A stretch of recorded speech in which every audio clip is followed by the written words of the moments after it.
The truth set you free.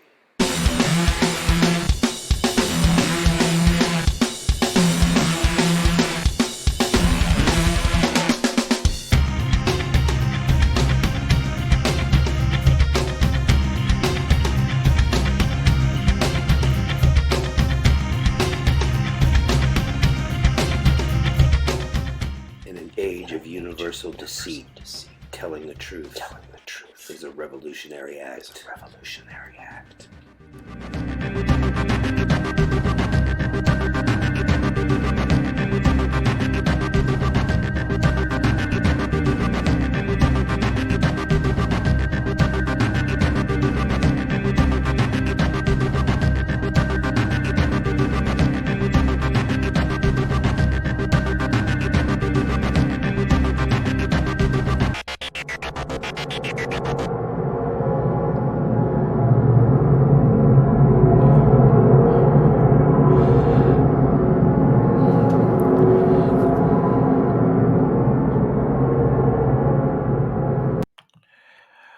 Welcome, everybody. Welcome, and good afternoon, good morning, good evening, wherever you are in the world, from the pineapple to the Big Apple, from Maine to Spain. This is Off the Record with the Veritas Machine. I'm so glad you all could make it today.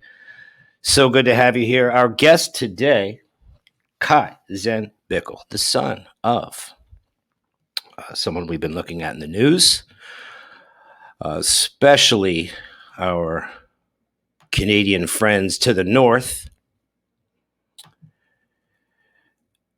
a gentleman by the name of Peter Nygard, who has recently, at the request of the United States Department of Justice, Southern District of New York, Rudy Giuliani's old neighborhood. Well, they made a little phone call up to Winnipeg and said, could you pick this gentleman up for us under many different charges, a couple of those being human trafficking, racketeering. And today, Kaizen, who is his son and who is cooperating with the federal authorities in this case, we have him here today. So we're going to have a lot to talk about. What I want to do first is I want to introduce you to who, just not who Peter Nygard is, but just a bit of what we're talking about here, as far as this particular personality. We're gonna have some questions in just a little bit. I'd like you to hold off because we're gonna watch some video. Then we'll get to the questions after we talk to Kaizen for just a little while. Go ahead and pepper those questions in there when he is up in the chat. Right now, I just want to share this with you real quick so you could just get an idea. So just bear with me, guys, while you're in here. I just want to bring this information to you so you get a chance to have an introduction to Mr. Nygard. And we're going to go to episode 4, and I want you to see this because our guest today opens this episode. So let's have a look at this here so you get an idea of who our guest is as well.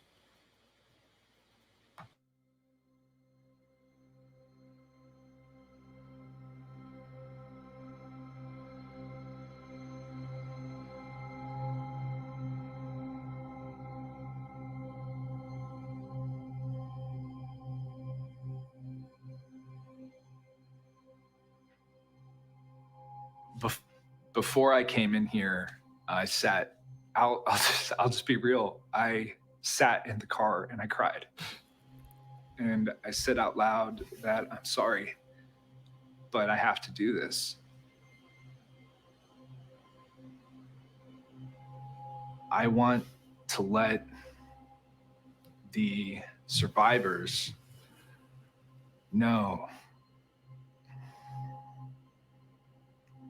that I believe you, and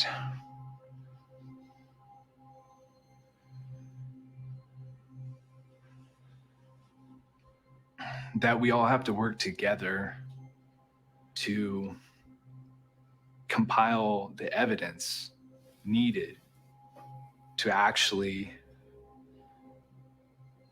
arrest someone or stop someone from continuing to hurt others. And it breaks my heart to say that about my own.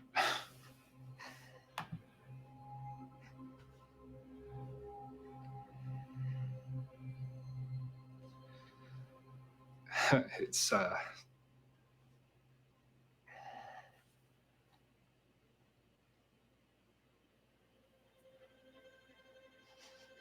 it breaks my heart to say that about my own father. All right. So now you can see and you get a little bit of an idea. And without any further ado, let me introduce, all right, our guest. And very, very brave of this guy to speak out, to cooperate against his father. It can't be easy. So let's keep that in mind when we ask questions. And we're just going to full send this. There's nothing that is off limits. And we'll get to the questions in a bit. But right now, let me introduce Kaizen. Kaizen, how are you? I'm good. I'm happy to be here. Happy to connect with your audience because I know you guys really care about this topic, care about justice and justice for sex crimes in particular. And so I'm here to answer questions, to be available and be in service. So thanks for having me. Absolutely. We really appreciate you being here. I know it takes a lot for you to do it. And I know you have a lot of things coming at you from a lot of different angles now. So we certainly do not envy your position, but we do appreciate your time and your honesty. And also your cooperation with trying to get something done about this. I personally wanted to just say that to you. So let's just get into some of this. Let's first start with, I have watched Unseemly and some other documentaries that you have been involved with some of the Canadian broadcasters as well. How about you just give the viewers a little bit of your background, because your upbringing with Peter Nygard was not your normal upbringing. So if you want to just sort of fill in you told a story about how you met and, how you sort of had him in your life a little bit later. Am I correct? So let's just start with that beginning, the beginning. That's it.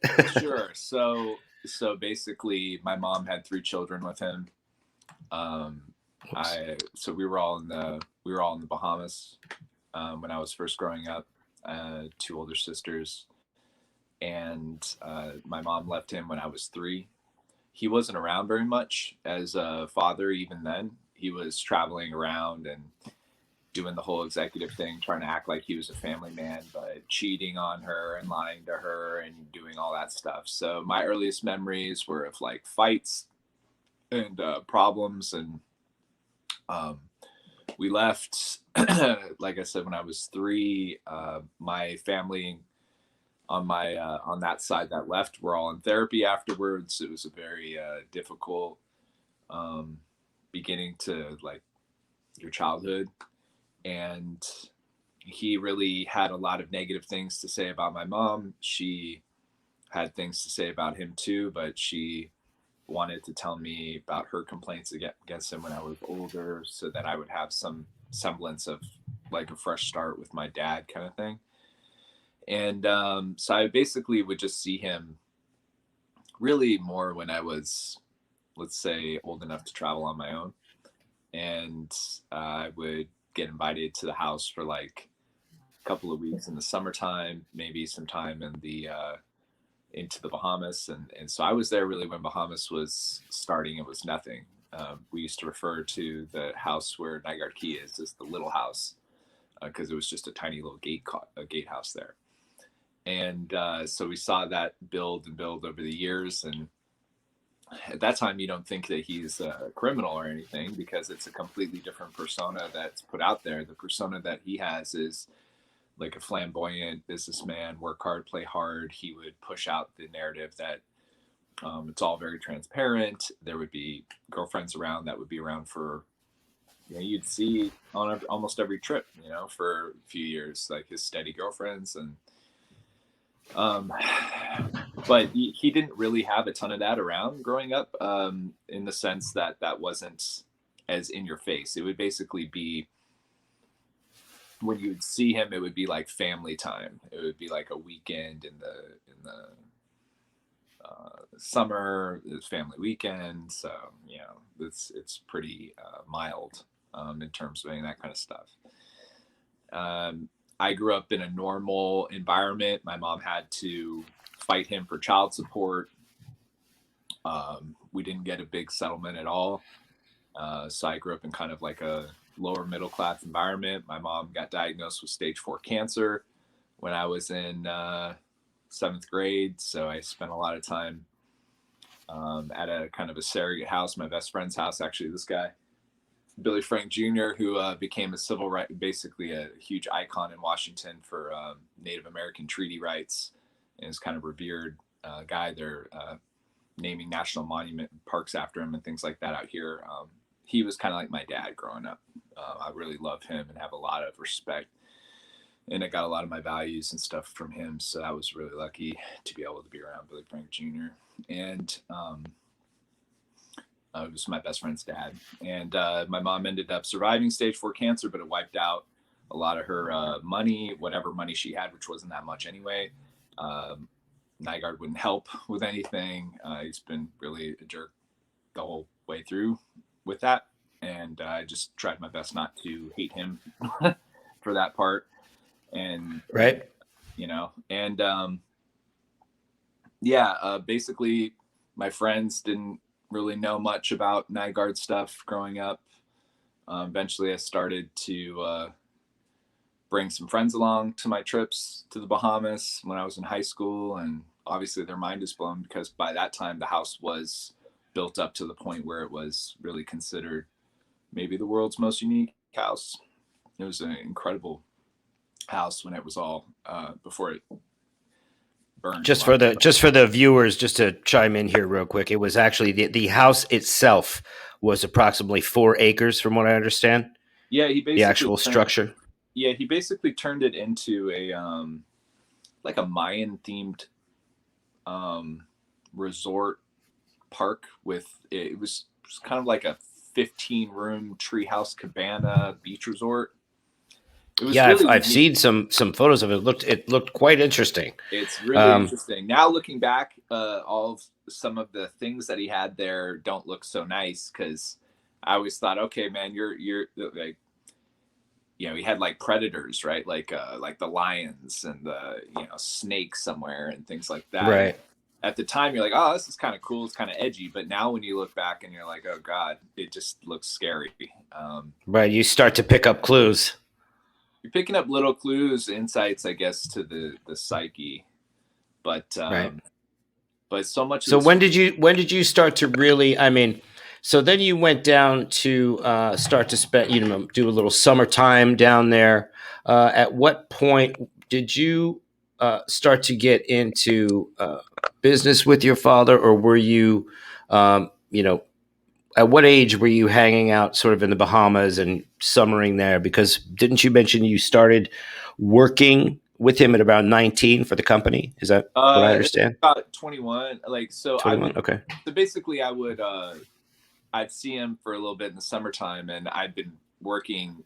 When you go down there, you kind of he puts you to work. You basically, you do stuff around the house. His whole thing is work hard. He came from, humble beginnings. You're going to come from humble beginnings. You're going to start at the lowest position and work your way up and be better than everybody at their job. And that was the idea, and that's cool.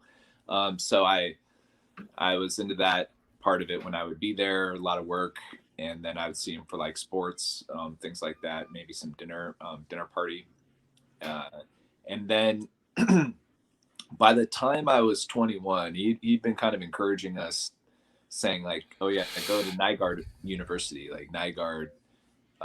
Your mom has you until you're 18, and then I step in as your dad when you're older, and now I will teach you how to be in the world. So I kind of the ways of business, et cetera, et cetera. Yeah. So I showed up to LA because he had a compound in LA. He had like 12 rooms across the street, sort of like an apartment, and then he had bought the neighbor's house, which had 2 different living quarters in it with their own entrances, and then he had that kind of. Was this the Marina Del Rey property that you're talking about? Okay. Yeah, and that was connected to the main house, the Marina house.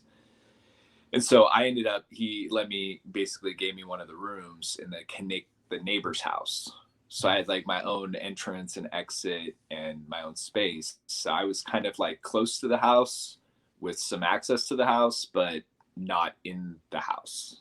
Right. So, some separation. Yeah. Yeah. And the way that he had it was the first floor was like the office entry level. And then the second floor was his entertaining space. That's where you go for dinner. And he had a couple of suites there that he would put his, he ranked women, like how he had his life set up was he sort of mimicked like lions, where he would talk about like, yeah, the lions, they've got the alpha female and then the other one, and then they go out and they do the hunting for the male, which actually looking back on it now, I'm like, God, okay, I guess that's the trafficking stuff. But that's kind of how he liked to imagine himself as like in that, like as a lion. But yeah, so there would be a few bedrooms on that second floor, and then the third floor was all his area, and that was really hard to get into. You had to basically have special permission to enter, and you have to retinal scan, that kind of, just full retinal scan, all that stuff. But you had to pluck out one of your hairs and put it in. But it was basically appointment only, and sometimes you'd wait out there for half hour just to see him. So like if I had a business meeting with him or a meeting with him, that I'd have to phone up there, and then I'd have to get that meeting and then go do it. The only time I really saw him throughout the time, because I lived there on and off for about 10 years, basically through my 20s, I was kind of in Marina. Whether I was like living there full time, sometimes I would travel or be gone. And then he would be at Marina, let's say 2 to 3 months out of the year. So even though it sounds like he's there a lot and a lot of stuff's going on, but really he's there for a week or two, and then he's gone for 12 weeks, and then he comes back. And then when he's there, the schedule is like, all right, I'm going to see him today at volleyball. It's from 6 o'clock to 8 o'clock. There's a volleyball. He never seemed to spend too much time in one place. No, he didn't. No. Did he always kind of keep moving? Yeah, he had a nomadic lifestyle. He basically spent 6 months to 7 months in the Bahamas because he had to be there at least 6 months to maintain Bahamian residency. And he wanted Bahamian residency because that gave him a tax break from being a Canadian citizen. And a lot more access that he had because he had a lot of political influence in the Bahamas, which aided in his behavior.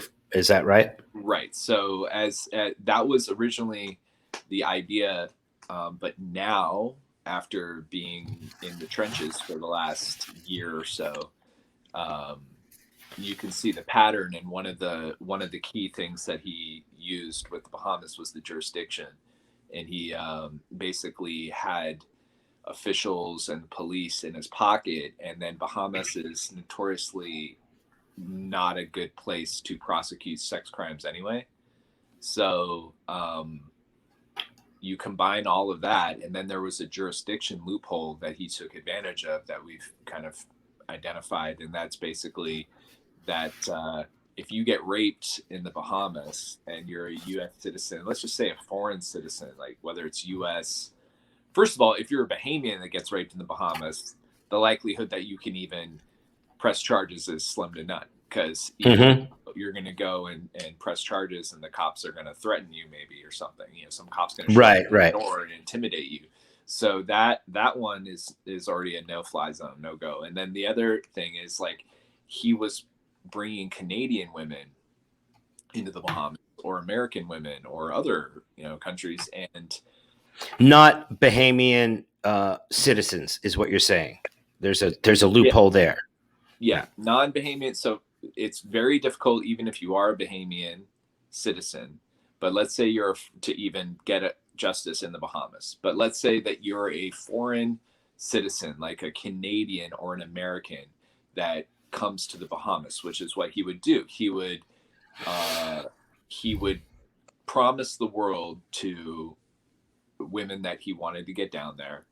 Then when they get to the Bahamas, then he lets them know that there's somehow it becomes known to them that there's an expectation of sex. And then if they don't have sex with him willingly, then he either forced it or he drugged them. And then what happened was, and he would take their passports, and the company, the gate has, it's hard to get out. It's in a kind of a tough spot in the Bahamas. So it's hard to, you can't really just like leave. It's hard to get a cab. It's hard to do any of those things. And so he would basically hold you prisoner, I guess, in a way. Yeah. Kind of a soft prisoner kind of situation where they kind of pretend like you're not a prisoner, but you sort of are. And then let's say you get raped and you're a Canadian woman, for example, raped by a Canadian man in the Bahamas, and then you go back to Canada and you say, look, I just got raped by this guy. I want to press charges. And they go, sorry, you can't press charges. And they go, why? And they go, well, you need to go to Bahamas and press charges. And then right. And then Bahamas. And then the corruption there, why bother? And then it's just, you cannot press charges in the Bahamas. It's impossible. It's impossible. You can't do it. So Canada and USA citizens and any other foreign thing, there's a loophole with the jurisdiction that allows you, basically, you got a rape free rape zone in the Bahamas. Like, and that even goes for spring breakers. And so I'm not trying to give anybody ideas or anything, but right. But the thing, what I'm trying to get at is that it's a loophole that we need to close, right? Because it's crazy. There is one good thing, is that if you're a minor and you get raped in the Bahamas, then you can file, at least in Canada. But you have the whole criminal thing of trying to actually press criminal charges is really tricky. Like, you have to be in the right jurisdiction, and then you have to do, it's all this stuff. And a lot of his crimes happened in the Bahamas, and so it wasn't just the taxes; it was also the sex rape loophole that they have there. Right. He just knew how to. It seems like he just knew how to work systems. He was someone who knew how to work systems to his advantage. Very smart, very analytical, very calculated.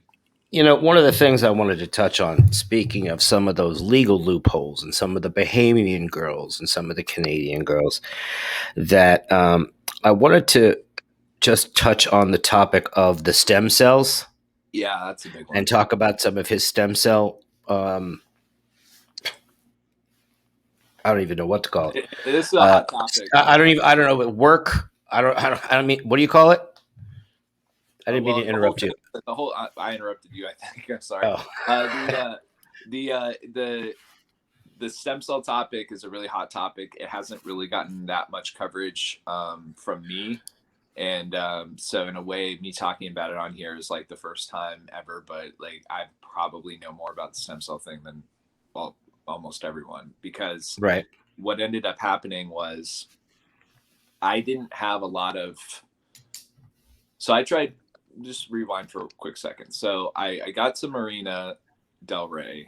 I tried working for Nygard Fashion, which is was the fashion company. And the office is down there in Marina Del Rey as well. Yeah. Right. Playa or whatever, something like that. There's distribution center in Los Angeles. The house in Marina was also like an office, at least the first floor. He always intertwined kind of work and his personal life. It was probably another tax loophole that he did, but right. So I tried working for him in Nygard Fashion, because originally I thought I was going to be like, maybe the next guy in Nygard International to do stuff. So that was horrible. I couldn't work for him. I went about 3 years and just kind of broke down and had like a quarter life crisis and hated my life. And so I I stopped working for him and I went off and started doing my own thing, but I still lived at the marina.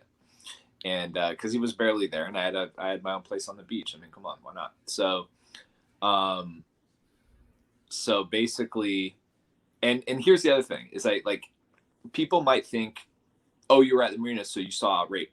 No.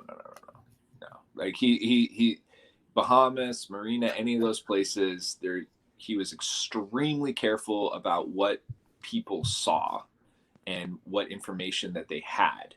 So this idea of like, oh, you were there, you must have known is not really what you might think it is. It's he's a master manipulator and a master deception, and he's very good at, look, if he has some girl go up to his third floor and she gets raped by him and then she gets out of the house, I don't even know if somebody went up to the third floor because I'm in another place, right? Like I don't even know what happened. Mm-hmm. And you never hear Right. from him, and nobody says anything. And then what he did have though is he had some enablers that were the house managers, property managers, and if they got something, their whole thing was, oh, all women are lying if they're raping, or all if someone says that they got drugged, they're a liar, you know, all that kind of stuff. Right. Later we really found that out, but people are really like, so he did have enablers, and that's starting to get more exposure, and there's a whole list of them in the 57 women's suit, the last version. They list about, I think, 13 or 14 names, so that's a good place to start if we're looking for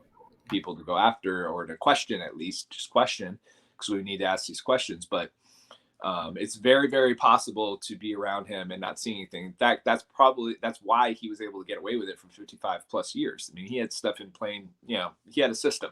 So let me just get to the self thing. So I stopped working for him.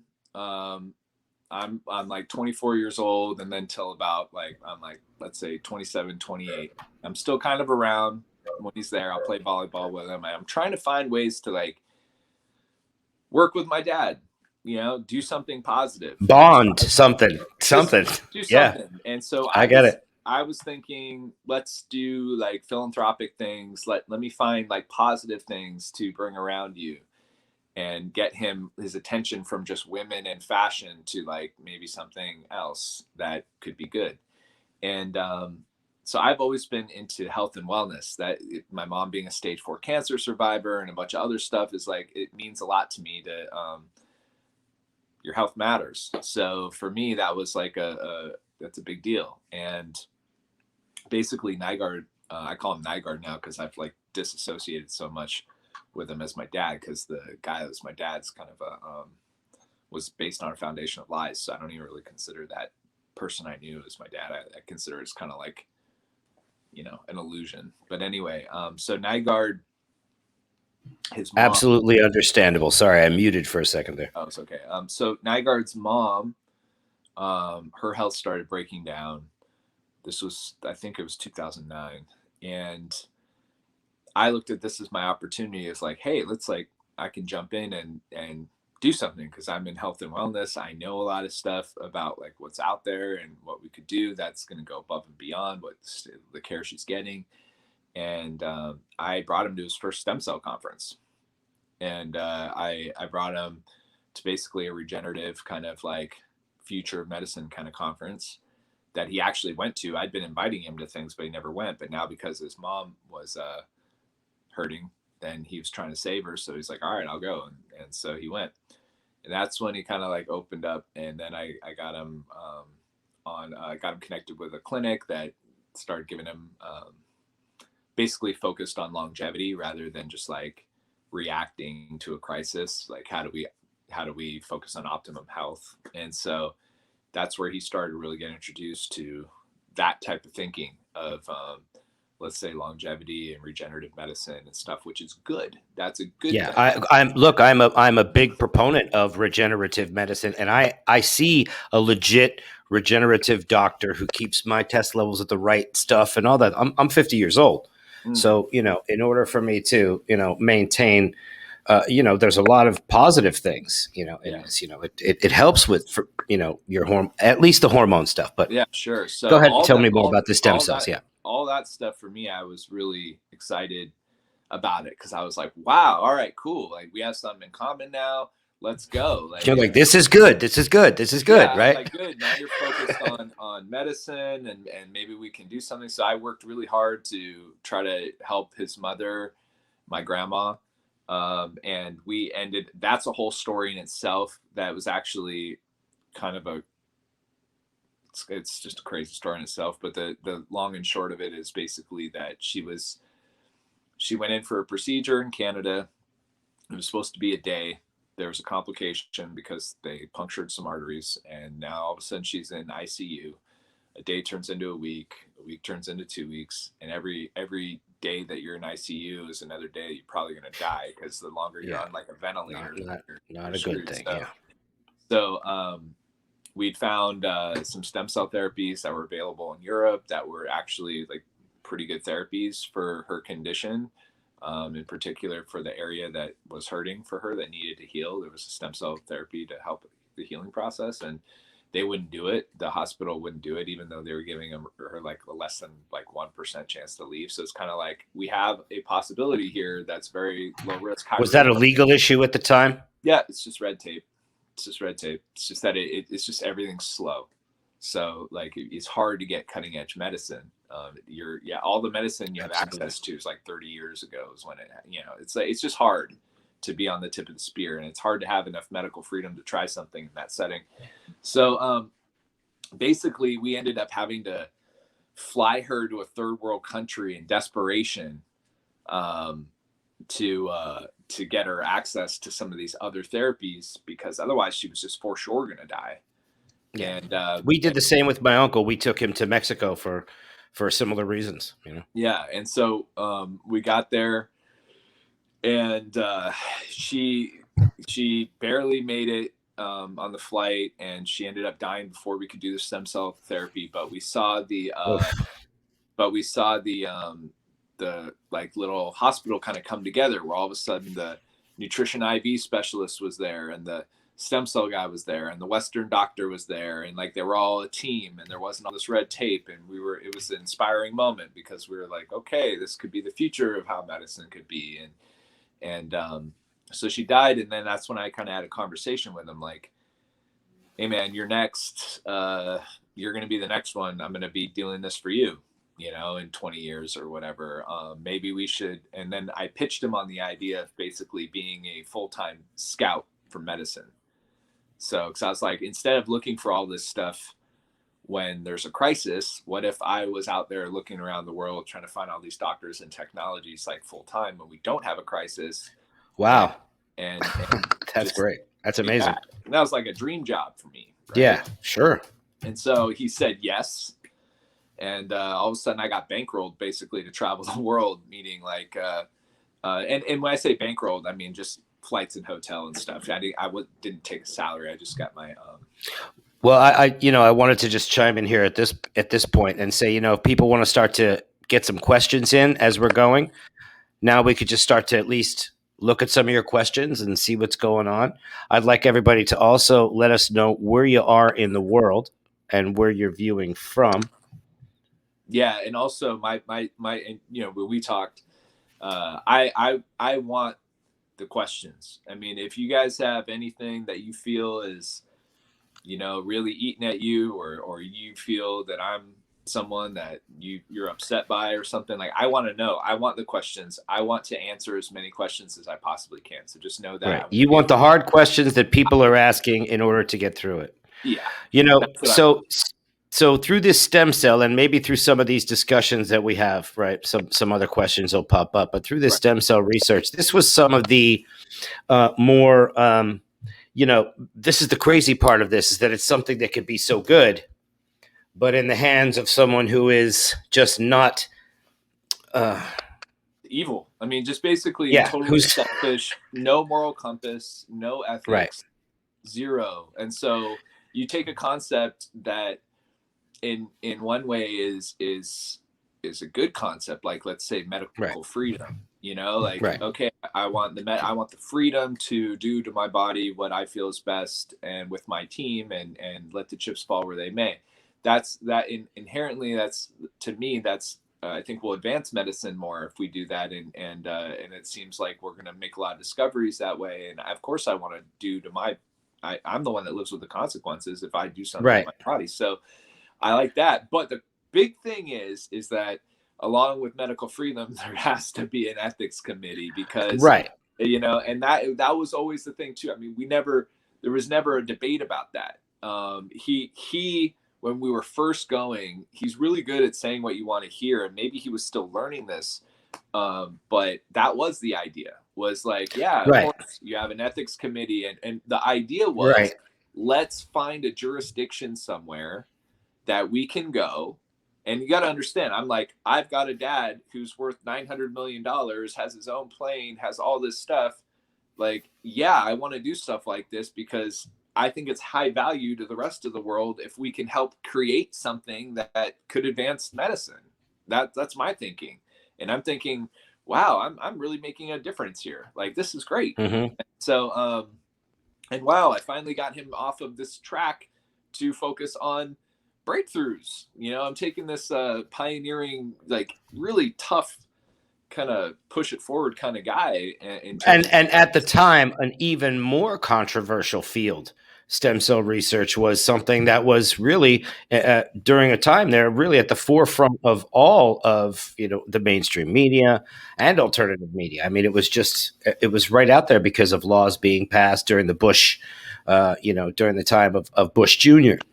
But another thing that we're early 2000s for the Bush Jr., and now we're in kind of 2009, 2010, and it was this push of like, hey, wait a second, we do need stem cells are not bad. And by the way, all the stem cell stuff that we were around had nothing to do with fetuses or abortions or any of that kind of stuff. Right. He just took that to another level later on in the thing. It sort of seemed like this was a man that was spiraling out, and just looking to take everyone with him that he possibly could. You know what I think it was that he doesn't have any moral compass. He has no empathy for others. And for him, it's all about him. So when he started to learn information that basically in the stem cell world, if a stem cell is genetically matched to you, then your body is more receptive to it. It works better. Right. And so originally the concept was there was a technology called SCNT. I just want to give the audience just a little bit of a trigger warning right here because of what you're about to explain about what he did, where it ultimately ended up. Let me where it ultimately ended up. Yeah, because it's bad. Yeah, it's really bad. Yeah. It's actually the worst possible thing you could ever do with. Okay, so you're getting into something else first before you go to that. Yeah. I'm just gonna give you a little lead before we hit it with that sledgehammer, because I actually didn't even know that last bit until I watched Unseemly. Right. I didn't even know a lot of people didn't. Yeah, for sure. No, I didn't, and I believe the investigators because they investigated it, and by that time I was already out of the medical thing, because what happened was I was out traveling around doing this stuff, and then he was doing it too, and a couple times we were on the same trip and doing it, and we're going, and I'm getting basically access to everyone because they're like, oh yeah, you're Nygard's son, you got gazillion dollars. Everyone thinks I'm rich. I'm not rich. Everyone always thought I was rich. There was that's another thing, but he didn't give his money to his kids. So I'm out doing all that. I ended up having a falling out with him because I was connecting him to scientists. I ended up connecting him to a scientist that was a good friend of mine, who was like a choir boy. He's like a bow tie. Like, he's just total, like, not, pocket protector crowd with anybody in his life. He got a pocket protector. He's not that guy. And Nygard and him ended up traveling around together for a little bit. And then, of course, 3-4 months later, I get this text from Nygard. This guy you introduced to me is the Antichrist. He's blah, blah, blah. He's the worst guy in the world. He's trying to do this. He's doing that. He's got to protect you. We got to go, And I was like, look, man, I have all these emails, but we had a falling out because I was like, look, man, you need to look in the mirror because you're the common denominator every time. Every single time that there's a falling out, you're the guy that they're falling out with. So what role did you have in this falling out? And as soon as I started hitting him with that, then it turned into like, let's get Kai. We got, Kai's the bad guy. So so then him and I basically, we had a falling out, and I moved to Peru. I moved to the mountains of Peru. I lived in Cusco in the mountains of Peru next to Machu Picchu, and I just did my thing for more than half a year. I was up there. I wanted to get as far away from Nygard as I could, and I was just over it.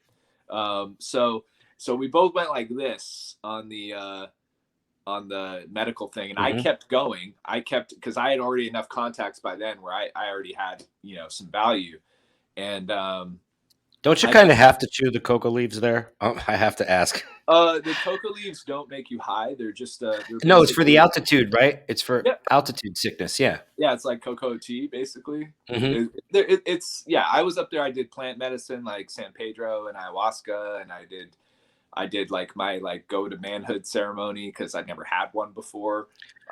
That's one of my bucket list places. So I would love. That's the place I really want to go. It's so worth it. It's the best ever.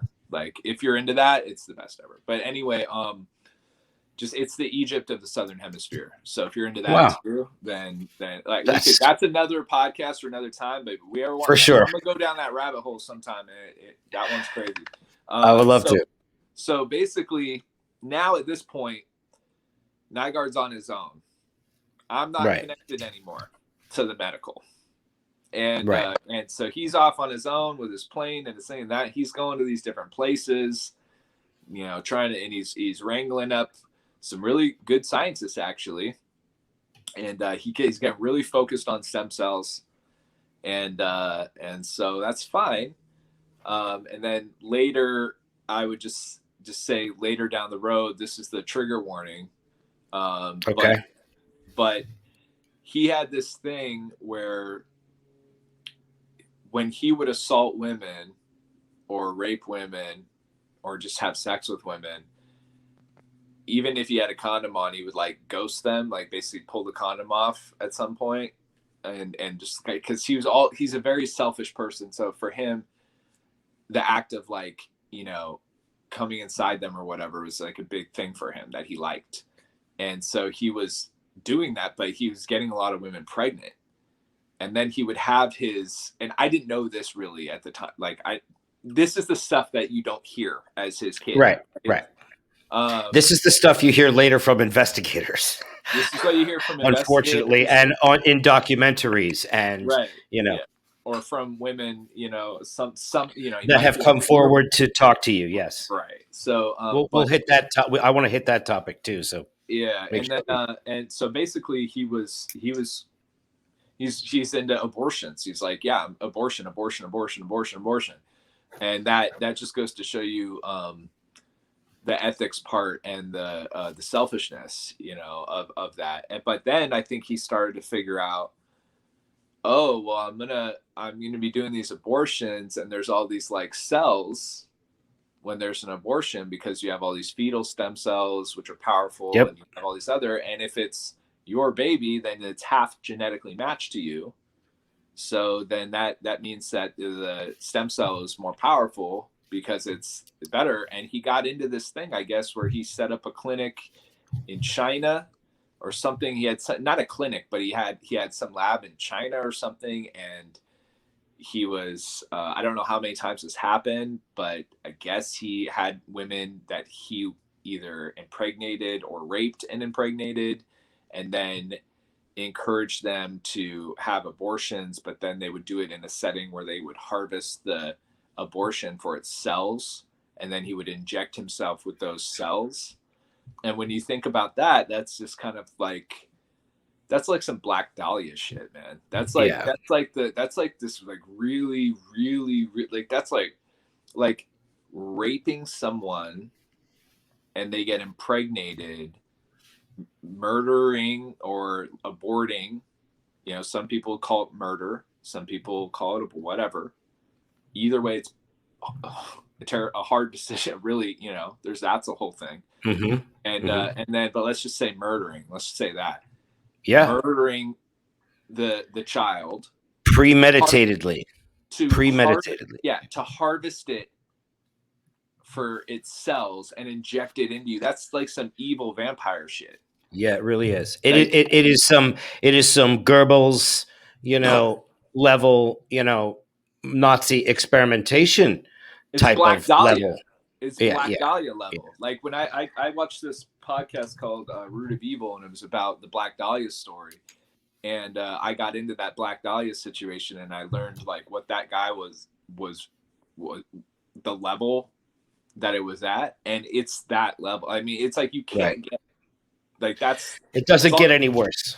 Except the only way it gets worse is like a horrible like carving up murder part add on top of it. But as far as anything goes, and in the medical side, you can't get worse. It couldn't have been a bigger disservice to the stem cell world for him to now have that be part of the narrative that's going. It's actually everything I was trying to do is completely like, it's just like, oh my God. So going from the stem cell stuff and this sort of like, creation of your own, almost like this, this gets into, creating your own race type stuff. You sort of start to mess with the stem cells and the DNA and all this thing. And we had, from what I understand, Jeffrey Epstein was on, these are parallel stories. However, I think that there was a time that maybe you might want to discuss, allegedly, when when these paths crossed, or. I mean, yeah, it's speculation, it's hearsay, but as I've become more public and people understand that I'm not on his support team at all. Right. Of course. I've been on his takedown team. Of course. Clearly. When that came out, and people started to feel more comfortable, I started getting information. So right. I did get information that, some female had said that Nygard had flown his plane full of a bunch of women over to Epstein Island at one point, that him and Epstein knew each other or things like that. But I don't know. That's just what I heard. Sure. Mostly I talk about what I've seen or what I know from people that are like, that I know well. So that's secondhand. And some of those women have also come forward to you. From what I understand from our discussion, there are about 120 women now. Is that what I think right now at the civil, I think the civil suit right now where it stands is somewhere. It's over 110, I think, at least. And you obviously have expressed interest and support in the victims, but you have also taken some action to help, to actually, put some of the victims in touch with the people that they need to be in touch with to help them and things. Yeah, I mean, so much, man. It's been basically a full-time obsession for the last 18 months. I had something happen that's been covered quite a bit, but I had like an incident in, there's a whole timeline here, right? So sure, a long one. Basically, where we had just left our story was that I had moved to Peru. And yes, there we were. We'd gone this way, right? And so from there, I took a nice long break. I kind of reconnected with him a little bit, maybe like a year or two later, on the medical thing where I, turned him on to some more tech, just in the hopes that we could do something good. And then I reconnected with him for a bit. That's when he had his cameraman with him a lot. The guy who's in the documentary. Yeah, who I would say is it was the creative director. Right. So he basically, I actually felt like I was friends with him. I liked him. I thought he was cool, and I still feel like if he was around, I'd be his friend. But I haven't seen him for a really long time, and I only can really try to talk to him through his lawyer. I mean, it's pretty like Right, heavy. from the interview, it seems like he has literally just been terrified for 6 years and in hiding. Well, I can understand that because Mhm. anyone that's against Nygard, I don't think I realized fully at the time how scary he is on the other side of it. But basically, I reconnected. I was back in the marina a bit, and I was taking a break, and I'd kind of come back, and at this time there was still the medical stuff was going on. It hadn't gotten super weird yet. Right. He did his weird stuff later, and then What year are we in right now, I think by we're the in way? like 2011, Okay. 2012, something like that. Okay. And this is when maybe 2013. I don't know, something in there. And so I'm at the brand. I'm around the creative director. He originally got brought on with this whole medical thing about, all right, we're making history here, right? We're gonna make the world a better place. Like, and that was one thing Nygard's good about. Like, he's good at saying what you want to hear, and he's smart like that. And then he does. And in some of these documentaries, you see some of these packages, some of the video packages that you're talking about right now that okay. this guy put together. You know, Well, particularly the one with about it almost looked like a commercial for stem cell research, talking about people you mean made. the SCNT one? Yes, that's it. That's it. Yeah. That's his. That was his promo video with the concept. I'm glad they edited me out of that. Because I was there for a lot of those trips, Right. Discovery trips, and then he edited me out because of the conflict with the doctor. So he took me out. But thank you. I don't want to be in your video. But Right. But yeah, they had done that, and then around this time, Nygard had gotten really obsessed with Louis Bacon, his neighbor. Yes. In the Bahamas. And I mean, when I say obsessed, like that's all he was fixated on Bacon. Can you just give a little background as to why with some of the dredging and stuff, just real quick for the viewers, so they're familiar with why it started? Yeah. So in Bahamas, it's a gated community that he lived in. And it was like the point property. It was like a peninsula, like think of Florida or something. Is kind of how the property looked. But then it was like connected to the U.S. In that case, it was the neighborhood, and it wasn't connected to the U.S. I'm just giving the Florida example. That was a little confusing. So the property is connected to the Bahamas gated community. So it wasn't its own island. It was surrounded three sides of it was water, and the side that wasn't water was this neighbor's house, Louis Bacon, who is a very wealthy guy. Everybody that's in there is pretty wealthy to live in that neighborhood. Hedge fund manager, billionaire kind of financial background of like his business. More money than Nygard had. So right. And that's not a guy you want to get in a fight with. Well, look, I found out that a lot of people in Life for Key somehow knew about Nygard's reputation as a rapist. I heard that later, and that a lot of people were scared of him. So even other wealthy families were scared of him. Oh. But Bacon was his next door neighbor, and when I say next door neighbor, like his bedroom was probably 60 feet away from wherever like Nygard's main like beach party area was, where he set up his speakers. He's really stupid. He's really stupid for setting up his party area, because there was another piece of the house that was at the. He could have just done it on a completely other side of the whole thing, right? He could have just went to the end of the property and pointed the speakers out to the ocean and brought everyone down there. There was this massive sauna. There was all kinds of like things. He could have set it up there, but no, he had to pick the area that technically was the best area to host a party, but no regard for the neighbor and their sleep. And it was kind of like a shared driveway. And so he would do these parties on Sunday that he called pamper parties.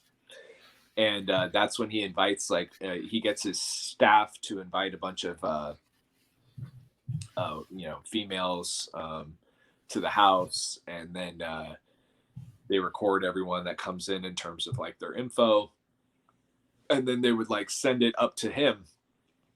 And then it's cards, food, drinks, manicures, pedicures, that kind of. Like the whole the when you go to a pamper party, it doesn't feel like it's an illegal thing. It feels like you go there and you all of a sudden, it's like people like, wow, what a classy speakeasy kind of joint this is. Not really classy, but it would basically be, you know what I mean? Manicures, like a nice place, nice like bar. Like it basically would be. That's what you would think when you first got there. I mean, right. Well, when you first get there, you're like, wow, this is incredible property and all this stuff. And so basically, there's music playing, there's volleyball and sports happening. There's people at the grill cooking up food. There's massages you can sign up for. There's pedicures you can sign up for, and get in line for that or whatever. And that's what it's like. And you're like, okay. And so I personally, if I was ever around at a pamper party, because living at Marina, or if I was visiting Bahamas on Sunday, that's when he invites everybody over. And so you're around it. But I never really wanted to hang out and party with him, or like chase girls with him. That always grossed me out. So I didn't like find it appealing. So I would maybe play some sports, maybe have a little bit of guacamole and some food, but I was usually almost every single time out of there by sunset if I was there at all. I didn't enjoy being around him in his private life. Or want to be around him in his private life, because it just wasn't my scene. And but again, what that means is not, oh, it's not my scene, it's a rape scene. It's like, no, it's not my scene. I don't want to like be around him while he's just like, looking around at chicks. Well, I guess a question we could just sort of just pop in right here at this point is, when were some of those moments that you had? And we do have a couple questions that have come through in the chat. So let's just touch on a couple of these, because this is something that comes up. This question is a little long to put into the box here. Afternoon, Kai. You could probably see it. I applaud your courage for speaking your truth. At what age did you figure out things weren't as they seemed? Did your sisters and mom know? And doing this interview, others, it could not be damaging to the current case against him. Doing this interview right now? Yeah. I mean, you've done a lot of other. You've done a lot of other bigger interviews than this, for sure. I'm being very candid in this interview because I think your followers, your listeners will appreciate. So nothing that I'm saying is damaging to the case, because I don't have any criminal connection to any of the cases in terms of like I'm a witness or I saw a smoking gun or any of that kind of stuff. So I do have one family member who was at one point considered a suspect by the FBI because she had some involvement in terms of inviting people to pamper parties, because he put her up as like that was one of her jobs. Like, hey, I need you to, throw this party and blah, blah, blah. But she's gone through her whole process, and she's, maybe I'm talking out of turn right now, actually, on the legal thing because I'm commenting about it. But what I'm trying to just say is she's not a suspect anymore. She's been cleared. But people can't talk. The people who can't talk about things know what they can't talk about, and they don't talk. Mm-hmm. I don't have anything where I've been told I'm not supposed to talk about. So, but I don't think I was supposed to until after today. until just now after your question. So I gotta chill out on that part. But understood. Just super vague on that. Yeah, I don't know, but well, man, and for me, laughing is something I do.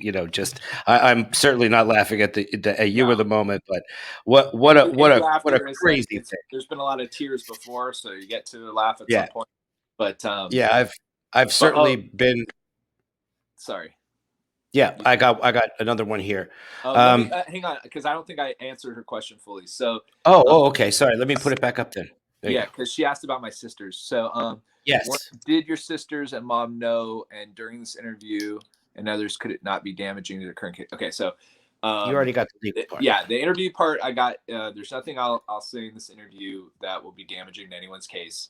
I know what I'm not allowed to talk about, and well, I think I know what I'm not allowed to talk about. And then Yeah, as far as you have a pretty good handle on it. so my mom basically did not know about him running around raping people. She had it was, for her it was more like being with a guy who is an executive who's never home, who's lying and cheating all the time. That was like the struggle. Was like, Yeah, and since you are the oldest son, it was kind of in the beginning of his.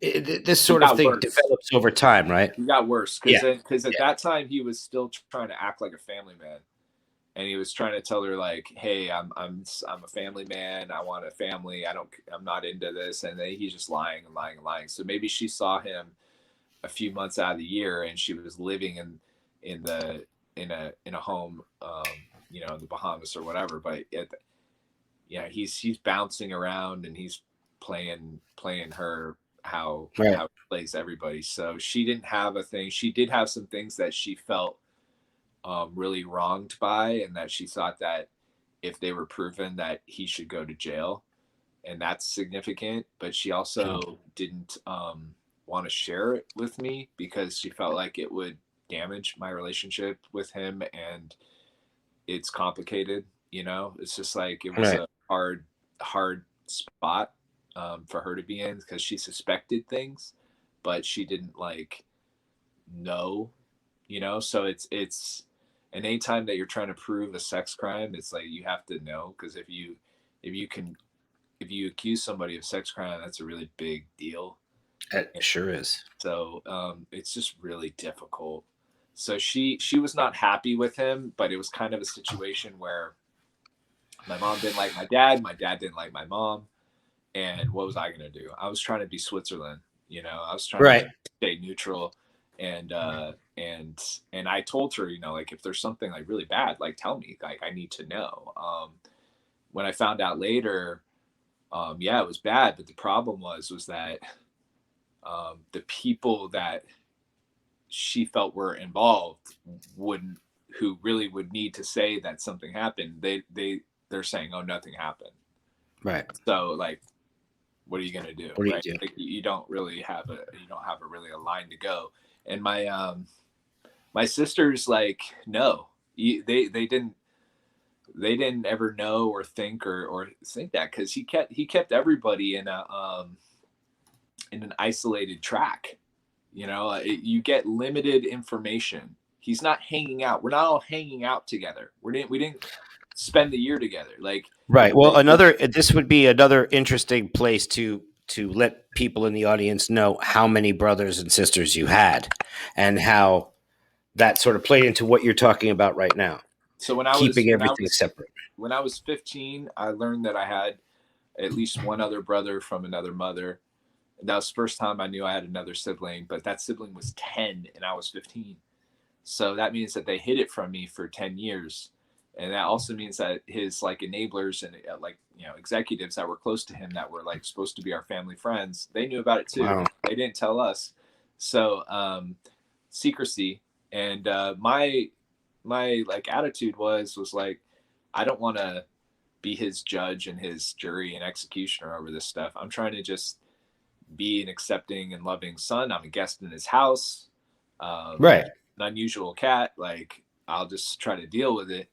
And so I was like, all right, cool. I have another brother. Great. Let me bond with him, and that was my attitude, instead of fighting him and turning it into this big thing. And then, so I found out that then I had another brother who was around the same age from another mother. And then, like, a couple of years later, I found out we had, like, a sister from another mother. And then it started to almost turn into like a family joke, where I'd be like, hey, Dad, do I have another brother this year? And he'd be like, oh, he. And then we all kind of, like, laugh about it. It's a way to, like, break the ice. But you're always kind of walking on eggshells with him, because he, like, when you're in his house, he can be a fucking tyrant, you know. And Right. so like, Sounds like it. you're not trying to like get on his bad side, but at the same time, I mean, sure, there's been plenty of times that kids have stood up for what's right. My oldest sister in particular, you know, she's gone to bat for things that she thought were wrong, and you know, she gets punished hardcore. Like, you think that it's like bad against other people, like within the family. I mean, he's ruling with an iron fist Right. and bringing the hammer. So that's not a easy predicament to be in. But yeah, the kids didn't know.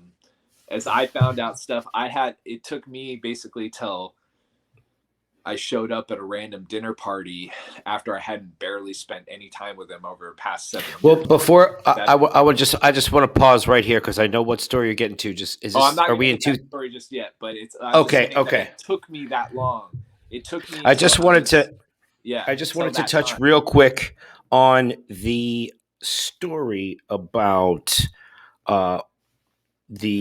when he had the women approach some of your brothers and to get some of that going, because you were talking about family, and you know, this was another aspect of how he treated his family. So just to get like the whole picture of what happened, if you could just touch on that. Well, so a lot of information started coming out after the civil suit dropped in February 2020, because that was when the first major public information, which also, when I say public, I mean information that even we had access to, because they're hiding everything, him and his people. So if there's legal things happening behind the scenes, they're not trying to tell us. They're not like, right, oh, buddy's accusing your dad of rape. They're not, by the way, he still has no criminal record. It's true. Just an arrest, no convictions. No convictions. He's still innocent, man. And some of the stories, from what I understand, so it's yeah, crazy. That's true. It's crazy. But basically, if you were looking him up any time before the civil suit came out, he had nothing. The only thing that he had was in the mid 90s, there were 2 sexual assault, or maybe it was 3 sexual, not assault. It was harassment. It wasn't assault. So it was okay. It was like 3 sexual. Yeah, it wasn't assault. It was like 3 sexual. And from my understanding, weren't those the girls that were in Winnipeg, and they were terrified? It was in Canada, and it got settled for like 20 grand out of court. So it wasn't some big crazy thing that if you're looking him up that you're like, oh, this guy's bad news. You might have heard rumors or things, but you can't really do too much with a rumor. It's like it's just so. There wasn't a lot. I found out later that he actually got arrested for rape in 1980, but I only found that out when the Predator King book came out, I think in February, or I forget when exactly it came out, but it came out right around the time that the civil suit came out. And that was also right around the time the FBI raid happened. So everything like happened at once. And then all this information started to come out, because even before then, when you would ask questions and I ask questions, you don't get answers because people don't want to talk, because it's like, everyone's afraid of getting sued by him too. I mean, he had like a lot of fear and stuff that he was able to really perpetuate. Well, that's funny that you should say that. That there's a question in that touches right on what you just said right here. So I'm going to pop that back in here. If you know what his childhood was like, and did he have some trauma that you're aware of? So yeah, that's a good question. So his early life for him was in Finland, and so I just heard this actually. I heard that his father's father had something go down in Finland where he murdered someone. That's what I heard. I don't know for sure. I haven't gone back and looked at the family records or any of that stuff, but I heard that recently from somebody who knows something about it, knows Finland, a Finnish person who's done some research. So I don't know. Wow. As far as yeah, there may be some gene there. I don't know, but as far as his childhood, I will say this for sure. He bragged about how he lost his virginity, and he lost his virginity as someone that was a much older sex worker, I think, prostitute, and he was very young. So I think he thought that that was like a good A thing.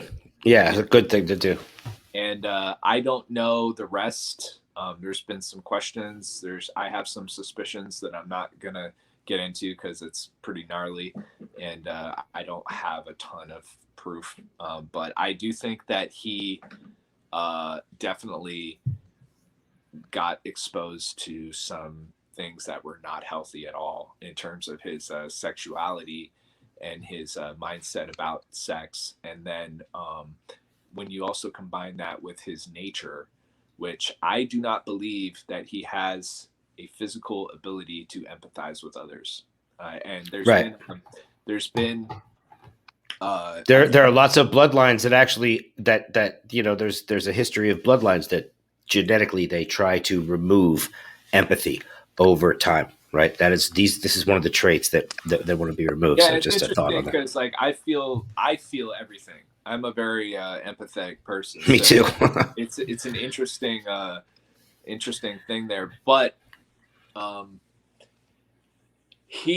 I believe that when you do an autopsy on him, that they're going to find that gland. I think they said it was the pituitary gland or something. Don't quote me on this because I'm not a scientist, but I've read some things about how like sociopaths and certain people they have actually a smaller gland up to like 30% in terms of the ability to like empathize with others. And I would be shocked if he didn't have that.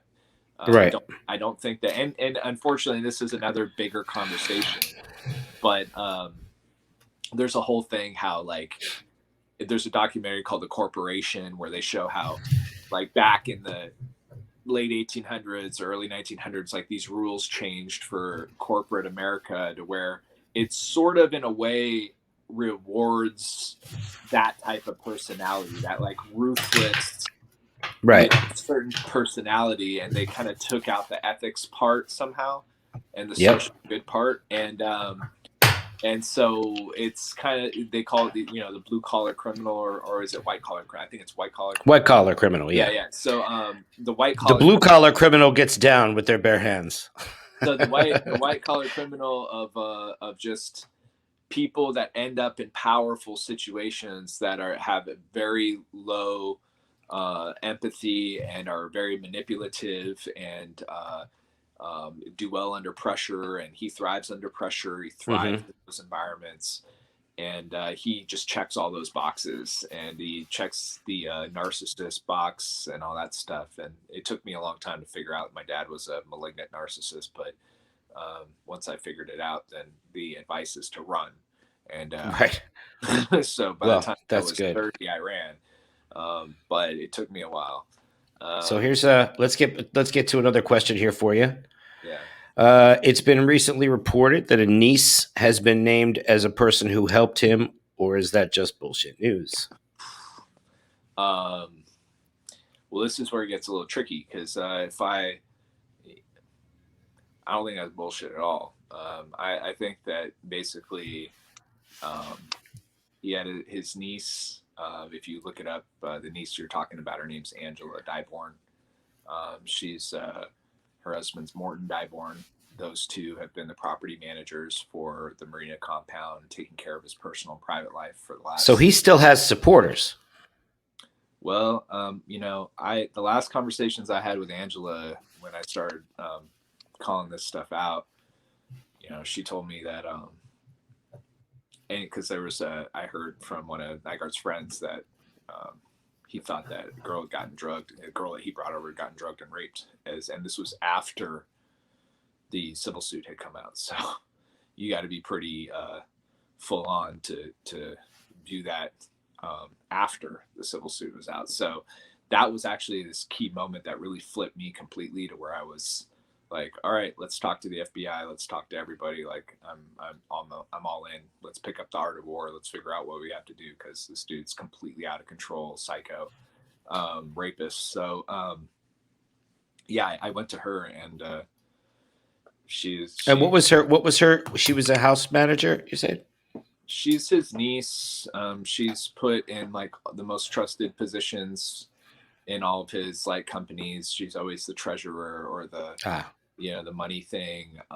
Her husband Morton he handled the Swedish, and he handled the Marina Del Rey compound, and was up there with the housekeepers cleaning up his room in the morning. And if there was somebody that was complaining about something, Angela and Morton would deal with it, really. And so she's been listed as a co-conspirator. April Tellick, who's been very vocal, has said that Angela trafficked her, and Angela has written a sworn affidavit that says calling April a liar and all that stuff.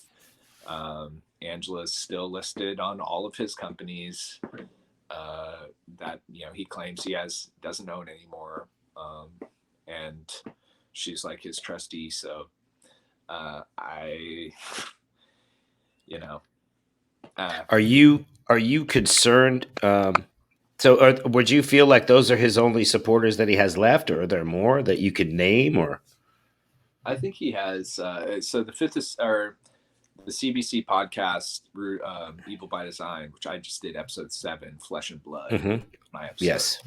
And then my episode in the Unseemly thing was called The Reckoning. But yes, that was episode 4. Yeah, episode The 4, Reckoning. Yep. The Reckoning, and so Flesh and Blood. I feel like I'm in a Game of Thrones series or something, but it's crazy. I know it is. So yeah, I mean, he has people. Everyone's basically. It's just so stupid because the companies that are getting brought up by the authorities, these 2 companies, Edson's and Browse, got brought up by name in the bail hearing, and the authorities are like, all right, well, we think that he's a flight risk because these 2 companies that he says he doesn't own, Edson's and Browse, they've just liquidated $70 million worth of assets in the U.S. and XYZ, and these are Nygard companies basically, and then they have the officers in those companies are longtime executives. Angela is always one of the officers. This other person, Tina Tulicorpi, is always one of the officers. She's like his Canadian person that he's very tight with, and she'll tell you the Canadian equivalent of her responsibilities, perhaps. It's hard to say Canadian equivalent or XYZ because she's her own person and she has her own story. Do they know? She's got her own lawyers. Do they know? Do they know? Again, that's kind of like that. That's where I can get into the hot spot. I see. Let's back off. When I start saying that stuff, but I could say this, that for sure, there's a lot of questions that people want answered, and the people that are closest to Nygard and have still remained on these companies in terms of their public profiles and the public records for the companies, like Edson's and Browse, so there are people that are still being paid by him. I don't know if it's I don't know if you technically would say paid by him, but you would say that they control if the authorities just said $70 million were liquidated and they're run by Edson's and Browse, and then you look at who on paper controls Edson's and Browse, and it's the same names that are on the co-conspirator list that have been his trusted executives or his niece for the past 30 years. There's a lot of questions there. So that's, and they're not answering. They're not trying to talk about it. They just say, everybody's a liar. I'll sue you. I'll discredit you. When I called out Angela and I was kind of coming at her, I mean, she's just like trying to find anything she could on me. Like she starts evoking something that happened that she doesn't even know that much about from when I was like 10 years old. And like, but you're this, cause this, and like turning it into this thing. And I'm just like, wow, okay, I guess this is the strategy is, if somebody says something that you don't like, then you're going to just try to attack them and discredit them and threaten them and do whatever. And that's what they're doing. I would be very, very nervous if I was them. I think, look, the FBI has said multiple times that there's multiple co-conspirators, and they don't say things like that unless they're paying attention. They don't just throw stuff out there randomly. And they also don't just jump. to raid a business and to, because he was subject to some raids at his businesses and his was at his homes as well. So when that happens, you're talking, I mean, at least one couple years of investigation before something like that happens. So, Yeah, I could only imagine. When that happened in February, they might have did it on Valentine's Day. I don't know, but when that happened in February, I think civil suit came out on the 13th, and then I think they might have raided right after. But it was just like a tsunami of information, and when you got to that point that the FBI raids you, Mm-hmm. There's You're that- in deep, that's not deep, just- deep shit. Yeah. that's not just smoke, that's fire. It's Right. it's and look, here is my thing. Okay, FBI raids you. Okay, that's obviously really bad. The book comes out, Predator King. That's not good. It's bad, really bad.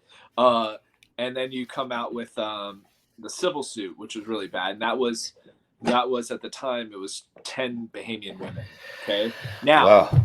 you could make the argument, if you were a Nygard supporter or a loyalist or somebody that wanted to believe, and I wanted to believe in him, even though I still had a lot of reasons I was doubting things. But in my heart, I was like, okay, wait, I just need to make sure, you're innocent till guilty. Like, let's go through this process. Okay, there's 10 women. I'm going to read the suit. He's telling me, don't read the suit. Don't read anything. It's all lies. Go out and publicly support me. I'm like, no, I'm not going to publicly support you. I'm going to read everything. Because you have to know what's going on. Right. We're talking about rape. We're talking about pedophilia. It doesn't matter if you're my dad. It doesn't matter if there's, I had my hands on millions of dollars of assets where I was like the signer for it, or the this or the that if he went down, I would be in a great position. But I knew that this guy, if I start doing this, that they're going to strip me of all those things that they can, because he calls it his golden handcuffs, right? Mm-hmm. And I think that's what he does. And so I'm like, whatever, I don't care. Like, you can make more money. I'd rather start from zero. Like, it's not a problem. I never really expected an inheritance. I don't care. Like, whatever. So no, I'm not going to go out publicly to support you. Yes, I'm going to do my research. But I start doing my research, and I'm still open-minded about maybe there's something here that it's not right. Maybe they did get paid off. So I'm opening, and then all of a sudden I'm asking questions, and I'm calling everybody. I was still doing that before, from May of 2019. I was already asking questions because I saw something that made me suspect him. And that was the sort of aha moment. I think that would be a good time to fill people in with this one.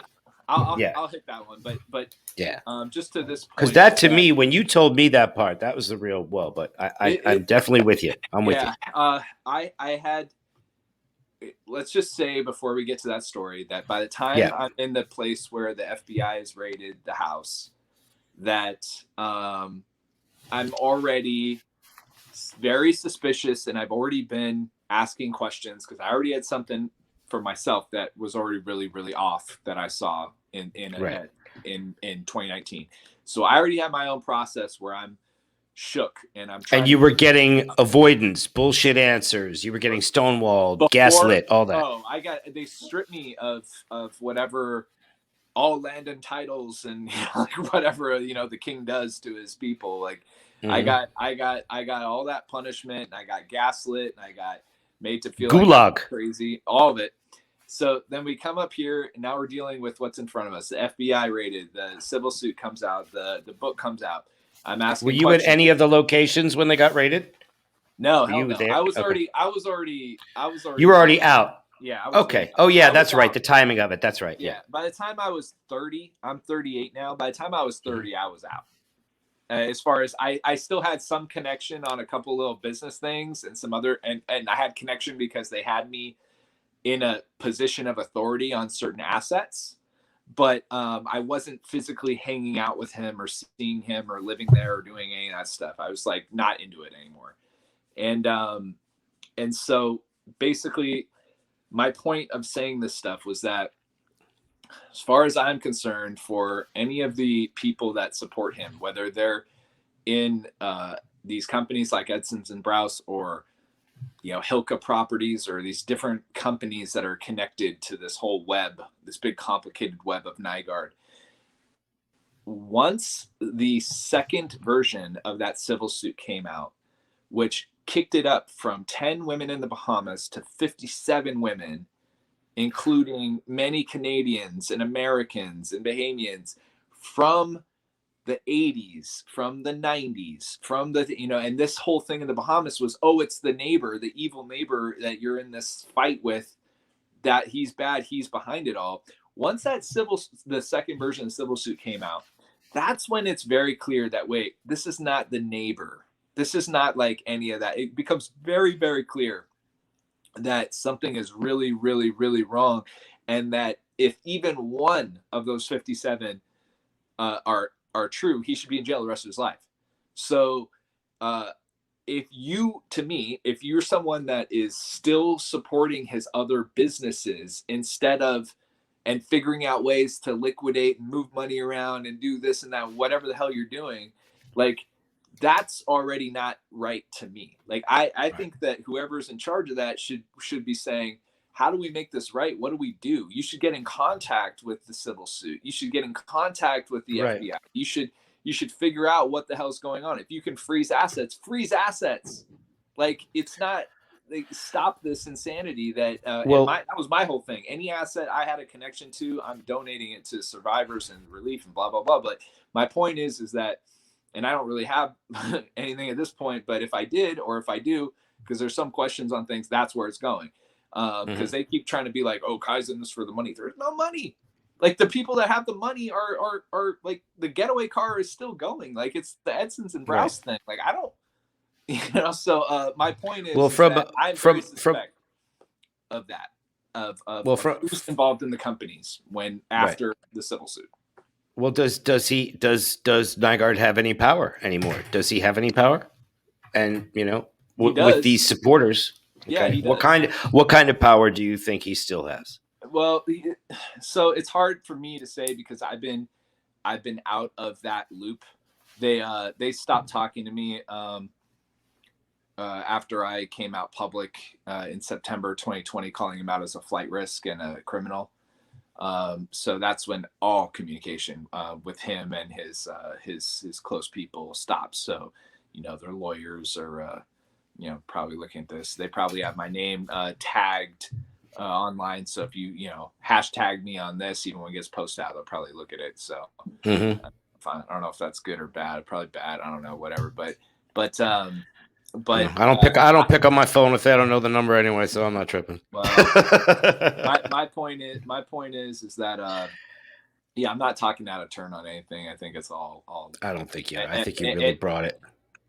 So does he still have power? So for some reason, these people always seem to do what he tells them to. I don't know why. I don't know what their thing is.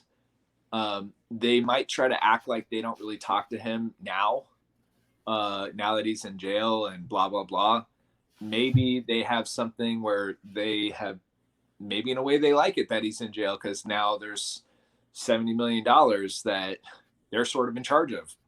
I mean, right. I don't know. I just think that. Well, here's another question. Here's another question related to that, right? Look at this. About you. Power and money could. Awful, unforgivable things, and saying that, are you not fearful for your life? Power can sometimes make you awful, unforgivable. I think they might have said make you do awful and unforgivable things. Am I afraid for my life? Well, I don't feel the fear right now because he's in jail. I think that if whoever, by me saying Angela's name or Tina's name, I don't think that that's going to evoke a murder hit on me. Mm-hmm. I think that would take their whole thing to a whole nother level, and maybe I would die a martyr. I don't know, but I'm not particularly scared to death at this point either. So I don't fear for my life. I think it would be more dangerous if he was out, because he's nasty. And he is capable of damn near anything. He's capable of anything. Not even. Well, you see some of the video of him literally in the car with hitmen with some cell phone footage. I don't know what kind of footage it was. Maybe it's a hidden camera. It was in one of these documentaries where he was allegedly hiring some people. I think he saw something. It looked to me like he was talking. He saw some kind of camera or something. He bragged about that afterwards. It's like, oh, they tried to set me up, but I'm not falling for that. Oh, really? Oh yeah. Yeah. Well, and there was that incident that you had mentioned in 2019 that you might want to touch on real quick, and then we'll close out on a good note after that. So maybe you could just drop that one and let people know the turning point for you. Oh, I thought we were doing the 3-hour marathon. Oh wait, yeah, we can for an hour and 43 minutes. We're 45. No, we could go as long as you want. I just wanted to start cool. to. I'm just surfing. So I didn't want to keep you too long. You're still good, right? I'm good. You're good? Okay, cool. Because we got some more questions. Yeah, I want to answer questions. I do have one thing going on, but I think I'll be all right. Okay, so guys, start pumping the questions in a little bit more. Now's a good time to drop them in there. With the questions that really eat at you, man. I'm okay. I want to know, but this is also, I want to just take a moment here and thank you for coming out and taking the time to do this. I couldn't imagine the position that you're in right now, but I just, it takes some stones to come out and speak about this, and especially against someone who is nothing less than a frightening, the monster that lived in all of our closets when we were kids. You know what I mean? And you have really. They say the apple doesn't fall far from the tree, but I disagree. So, I disagree. I'm a little nervous about this genetic bloodline thing. If I have kids, am I going to have like Hannibal Lecter or something? I don't know. I'm sure that they're going to be fine. I think that you've come out of this. You've come out of this ahead in a lot of ways, for sure. Just trying to do what's right, not what's easy. So yeah. So what's my question? The 2019 incident. Yeah, to describe that real quick, so you can I don't think we covered the brothers thing. So let me just give you that. Oh yeah, that's right. Let's backtrack onto that one. We'll circle back. It's all kind of hodgepodge together in this. A lot of information came out from February 2020 until, let's just say, the summertime, of that year. In those 4 or 5 months, there was a huge amount of information that came out. One of the pieces of information that came out along that time, I have one brother who's I have two brothers that are both about 5 years younger than me, and one of them was in the Bahamas when he was 15, and he had a woman sent by Nygard that went and statutorily raped him, and she was in her mid-20s, and it was something that he didn't really push very hard. He wasn't happy about it. He was confused by it. He felt shame by it, but it wasn't something that he was trying to go out and it just kind of happened, and we kind of forgot about it. He was just like, hey, yeah, this happened. It wasn't really cool. I didn't like it. It wasn't good, blah, blah, blah. Well, what happened was, and we didn't really talk about it. He didn't want to talk about it. So what happened was that summer, one of my other younger brothers, because I have two around that age too, he revealed to that same brother that I just mentioned, he confided in him and told him, hey, something happened to me. I got basically statutorily raped. And he told him the story, and it was exact same type of story with the same woman 15 years later. So in this case, the woman is over 40. Yeah. And you had told me this. This is an unbelievable story, right? So the woman's over 40 and the kid is 14. So first time he's 15 and she's mid-20s. Second time, 14 years later, he's 14 and she's in her 40s. So when we found that out, then we all got together and we were going to do, trying to figure out what to do. They obviously knew that if they brought a case forward, that it was going to make a lot of news, and also that it was going to, any relationship with Nygard would be over, and so on and so forth. Right. I originally was going to be on the lawsuit as the younger one's guardian, just to put a little extra spice on it in terms of like how it would hit and show support. And I decided not to at the end because I was still being a little bit covert. I didn't want to show Nygard that I was totally against him at that point, because you got to understand that he was a massive flight risk. And I was really worried he could have just left Canada at any time and just gone to a jurisdiction that none of these charges would even get brought. He's why do you think he didn't? Do you think he was just so arrogant? Yeah, I think he's actually very delusional, first of all, about how far along the criminal stuff is and that whole thing. I'm just extremely delusional. And I don't think COVID didn't help. The fact that COVID was happening made it more inconvenient to go. And but it was a fine line, because if I start coming out publicly against him, it may have helped him to go, just because just the more, you don't know, but it was like the more you nudge him, the more he had that ability to leave. So and he may also have thought that because the FBI was looking at him, maybe had some suspicion that maybe he'd get stopped at the airport. I don't know. But he ended up staying, and we're all happy about that because he got arrested. So good job. But as far as the brothers thing goes, we put our heads together, and they had to make the decision. And they, the other brother, the older one, he joined it because it made that lawsuit that much more powerful, having both of their stories and showing that pattern, and also to stand up for the fact that that's not cool. It's not okay. It's not okay. Just because they're guys doesn't mean it's okay.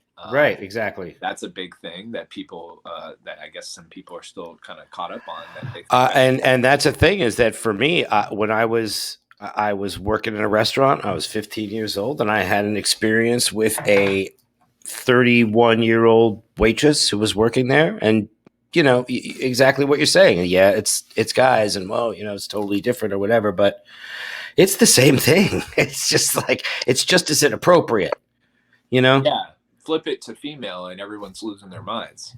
Right.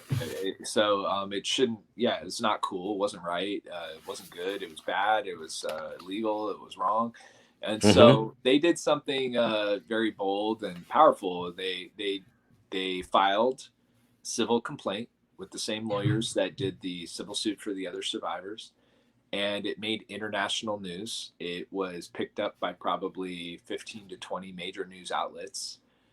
It caused a huge wave of media, which then we knew this would happen, and this is part of the reason why we did it, which then had a whole nother wave of survivors. I couldn't imagine that trauma going public. That must have been horrible, for the trauma of that to be put in a newspaper. I mean, look, mine was like this, but for it to be, they're John Doe's, though. They're John Doe's. It's not their name, but right. Still, it's a lot. But like their identities were protected. But it's hard because everyone's like, was that the person? Was that the brother? Everyone's guessing. It's like, dude, right. People asked when I was talking about you coming there, they actually asked that question. Who's the brothers? Yeah, which ones were the? Yeah, and I said they're John Doe's. Like, just let them be. Like, if they want to say who they are, they'll say who they are. Just let it. Yeah. Let it. Yeah, it's it, and that's you're saying at this point a civil matter, so there's no criminal recourse in something like that. I mean, he's allowed to say that, but it's gotcha. But let's just say that any possible options they had, they explored, and right. And so, but they did, and they acted boldly and decisively, and they did the right thing. So that's awesome. That's really great. So and then they did the suit. That was massively important. They're heroes for that, and then so many more survivors came forward. But like behind the scenes, so remember, by April, I was totally on board the like get him arrested train, because I was Right. I at that point I was convinced that he was active and bad, and like he was the worst. And the problem you found is that it was so difficult to get the scenario perfect to even get a criminal charge filed. And then if you got a criminal charge filed, it's hard to prove sex crimes. So it's an uphill battle. And then the other struggle is that whether you're filing it in Bahamas or the USA,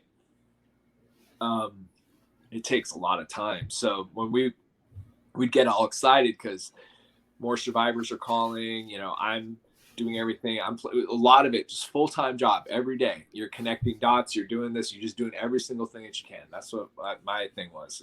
Maybe I've been connected to 10 criminal filings. I don't know, but there's been a lot of filings. And that was another question. That was another question that I had. How many victims have come to you, and what did they tell you? That was another question that I have in my lots. I get 2 new survivors coming forward a week, it seems like, to me. And there's other people that come forward to others, so the point is that when you do get someone that criminally files, it takes months and months and months and months before they even can like arrest somebody for it. So watch out, my cat is demanding. You got like a I have a Bengal, and she's very. That's one of the big ones. Well, she's Is it the big ones? She's not big. She's about 10 pounds, but she's like a 10-pound leopard. Oh wow! I'll show you guys. But yeah, that'd be cool. Yeah, she's cool. She's really great. See, that's like a cool cat. That's not like, because we have somebody in our community that we have discussed who happens to have 9 cats as a dude. And I think I was always like, well, if you have like one of those cool exotic cats, like that's fine. Yeah, she doesn't play. You could put her on a leash, huh? I let her run wild, but I can't walk her on a leash. I've leash trained her. Oh yeah, that's cool. Yeah, she has a harness, not a leash. But understood. That's so great.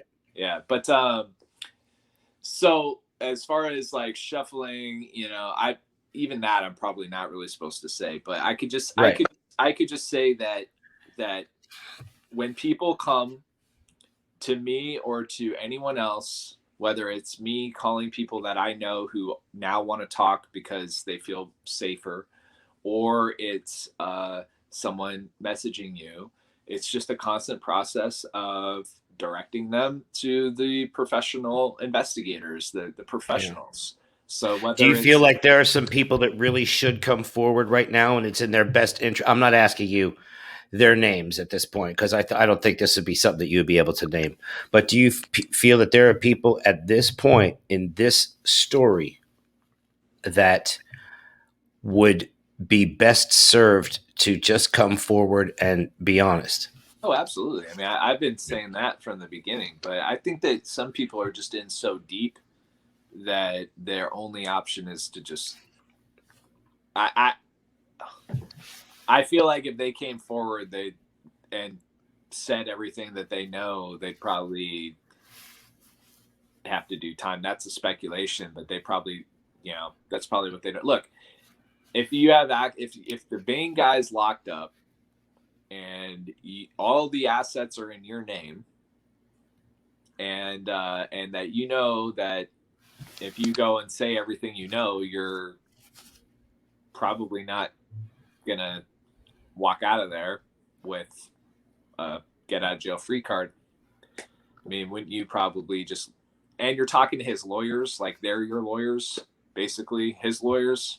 And what do lawyers do? They just, they probably watching this and figure out if they can get Kai did Kai say something that we can sue him over, but then they open up, gotta be careful if you sue me, because then you're going to open up discovery on yourself. You don't want to do that. That's a lot of questions. You guys will be real careful. But we got lawyers that support us too. So I don't know, guys, watch out. Careful over here. Anyway, it's a What would tricky you say? What would situation. you say to some of those people that are now? I would imagine, and I'm not sure of this, but maybe you can answer this question. Are there some people that are perfectly innocent that are scared to come forward and help as well? That's it's hard to say, man, because here's the thing. I've called like literally everyone I can think of. I've at least tried to call or contact. I've Hmm. had I've had probably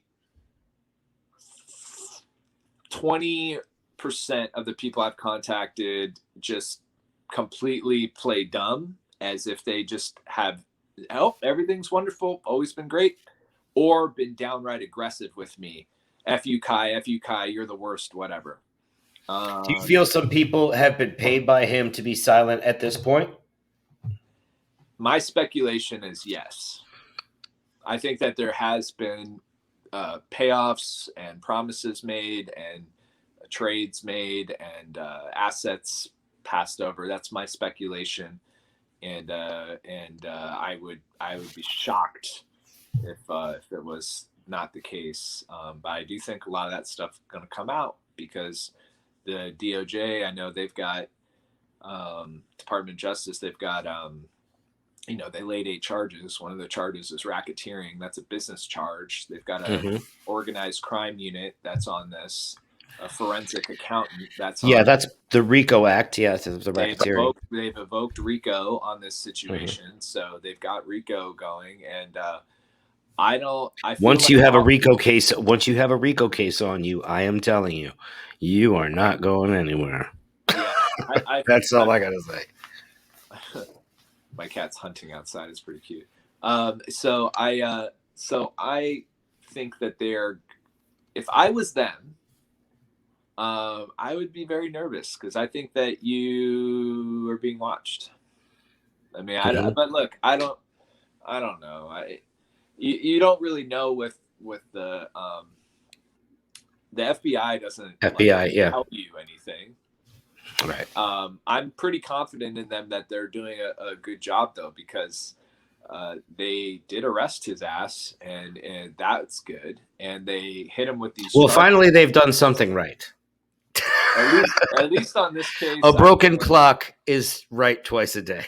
Yeah, I feel like they've been pretty on this, because if they didn't arrest him, I mean, by the time that Unseemly came out, or even Evil by Design, the podcast by the CBC, by the time those things are out, I don't see how he would have stayed in Canada. I mean, well, I mean, not just that, but from that Bahamian point of view, Louis Bacon seems like a lot of the, look, let's face it, he's related to Wall Street. So for the FBI to move on something that a big time Wall Street guy would come out with and say, they would be more inclined to go after this case, perhaps because, I would imagine that he would have some kind of connection to this case accelerating to the point that it did, because it seemed like he was pretty isolated where he was. He was pretty stacked up with his defensive line, so to speak.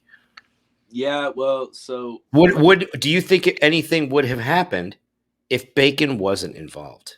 No, I think Bacon's a hero in this story, and the reason why is because, in particular, there's a nonprofit called Sanctuary, and Sanctuary has played an extremely important role in the Bahamas because they provided a sanctuary for those 10 survivors to come forward.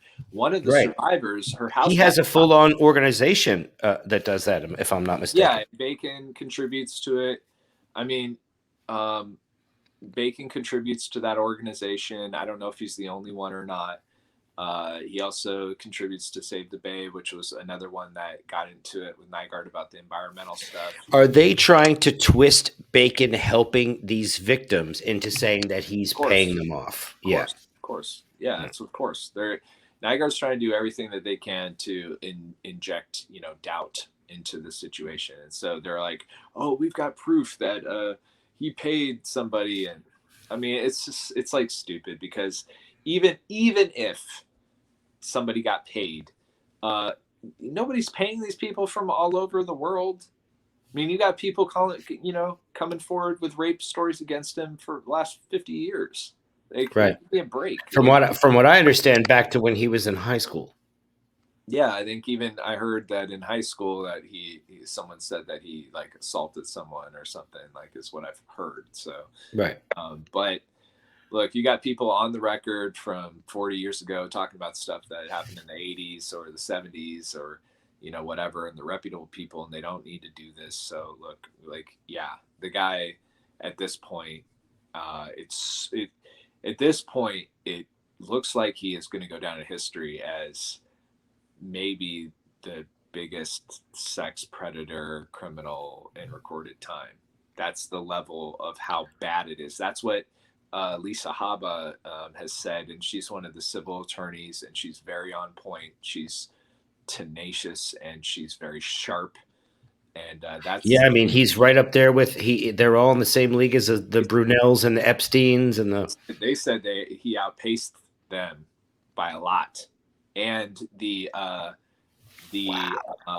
wow.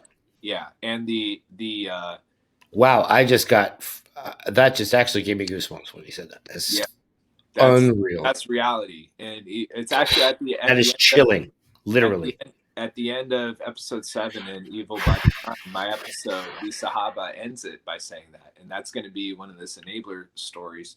But here's the other thing: the stuff that he was into, like his sexual depravity, was so sinister and perverted and dark and warped that it is worse than Epstein. I mean, he had a feces fetish.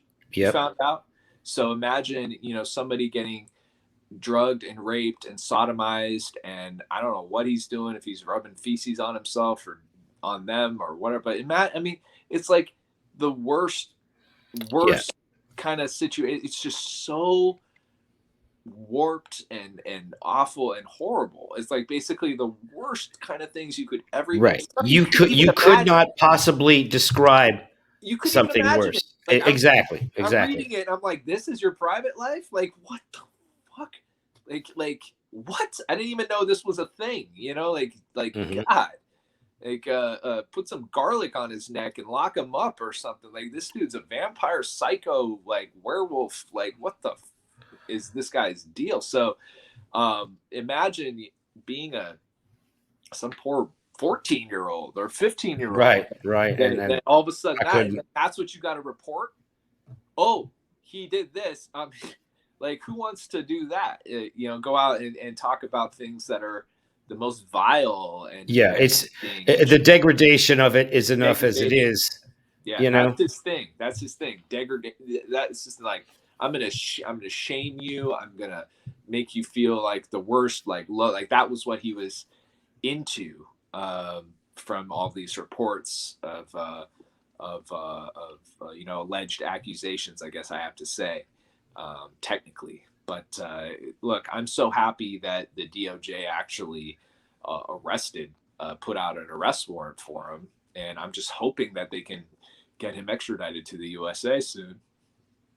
And he has another bail hearing that he's applied for now, and he's trying to act like he's dying in prison. He might be, in a way, because I'm just hoping that they're giving him access to like his hormone therapies and stuff. So that you don't want him to die in jail, am I correct? Well, not now. I want him to die not later, now. But he needs to go through trial, and he needs to face it. Yeah, he needs to face his women and his the children and women who are women now that he's hurt. They need to go through trial. He needs to have his sentence read to him. He needs to sit there and hear the whole damn thing and go through it all. Yeah, and he needs to be told that he's getting his 700-year sentence or whatever it is, and that his life is because right now he's an innocent man. I don't want him dying as an innocent man. And he's barely tasted prison. He's only been. When is that next bail hearing? Do you know? Don't know. They applied for it. I don't know. I've seen some news on it, but they're not. I haven't heard anything yet. But my hope is.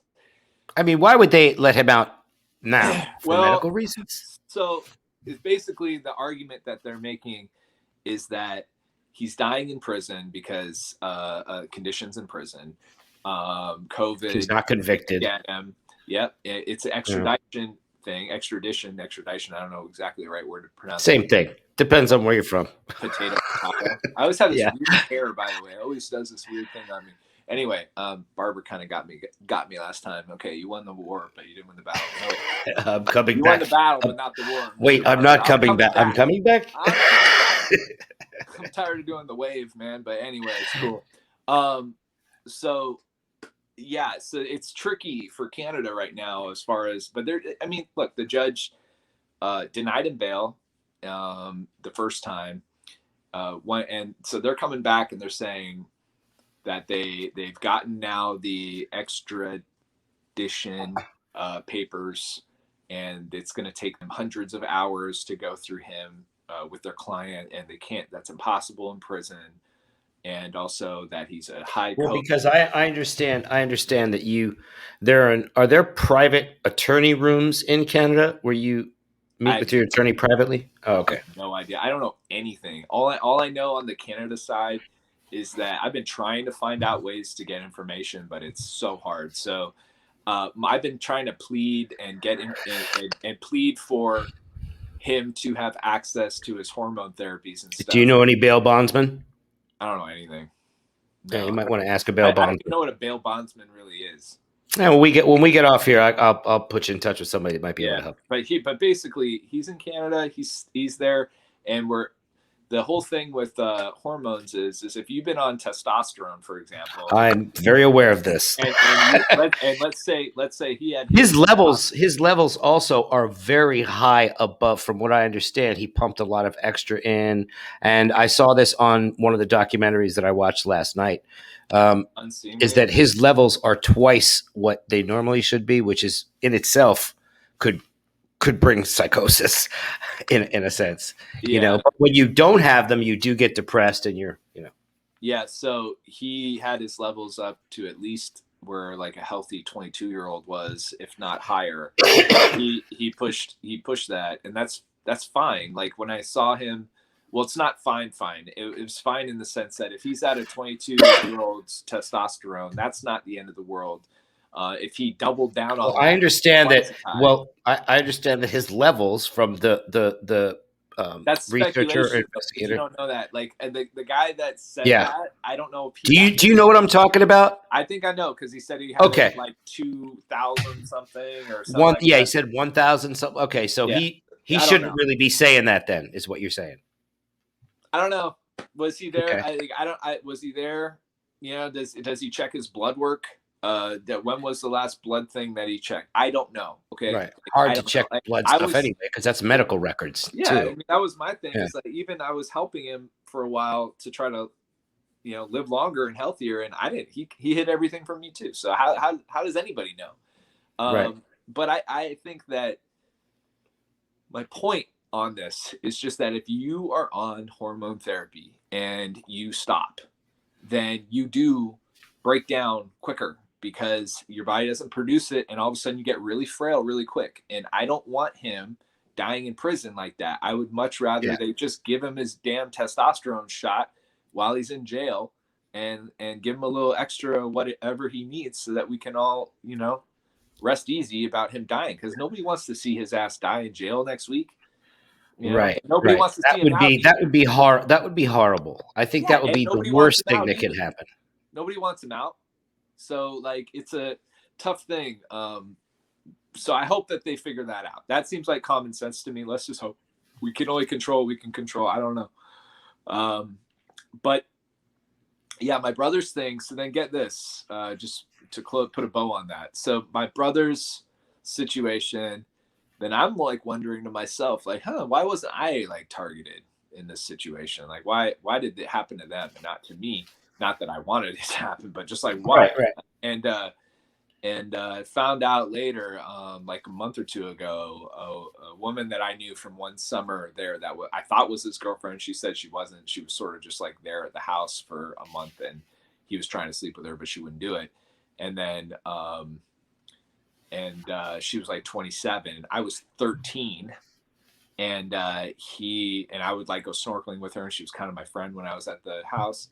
And she told me later, yeah, your dad was heavily pressuring me to sleep with you,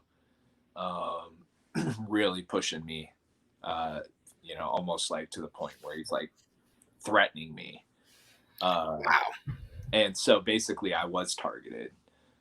But I was lucky because the women, there was actually another one, I think, in the civil suit that told the civil attorneys that he tried to do that to her too. So I was just really lucky. I had like an angel or something that they didn't do it because they felt that moral compass. But I think even the woman that did the things to my brother, we found out now too that she was really a survivor and kind of a victim of his too. I mean, because he was leveraging. She was trying to pay for her family and her kids back home, and she came from an impoverished place, and they were depending completely on her. And he's like, "You got to do this, or you're cut off," kind of thing, or whatever. And so much of that in that part of the world too. So much, poverty that someone like that could take advantage of easily. Yeah, it's hard to it's easy to cast judgment on folks, but the orchestrator of all this is him. And he's for sure. He's back there, pulling the strings.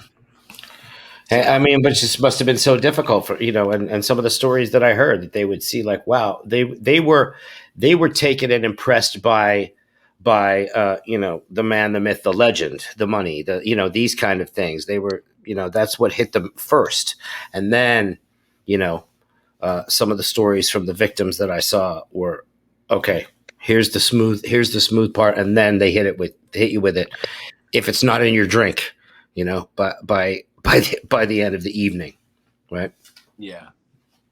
It was a lot. Like he had a routine of basically when you walk in and you're a new person, it's very impressive. So you walk into the Bahamas house and it's like, oh my God, because it was such an incredible. You're like, what the fuck is this? And then when you would walk into the marina for like his dinner parties, and you go up there, he's got all this like promotional videos on, and he plays those lifestyles of the rich and famous. Right.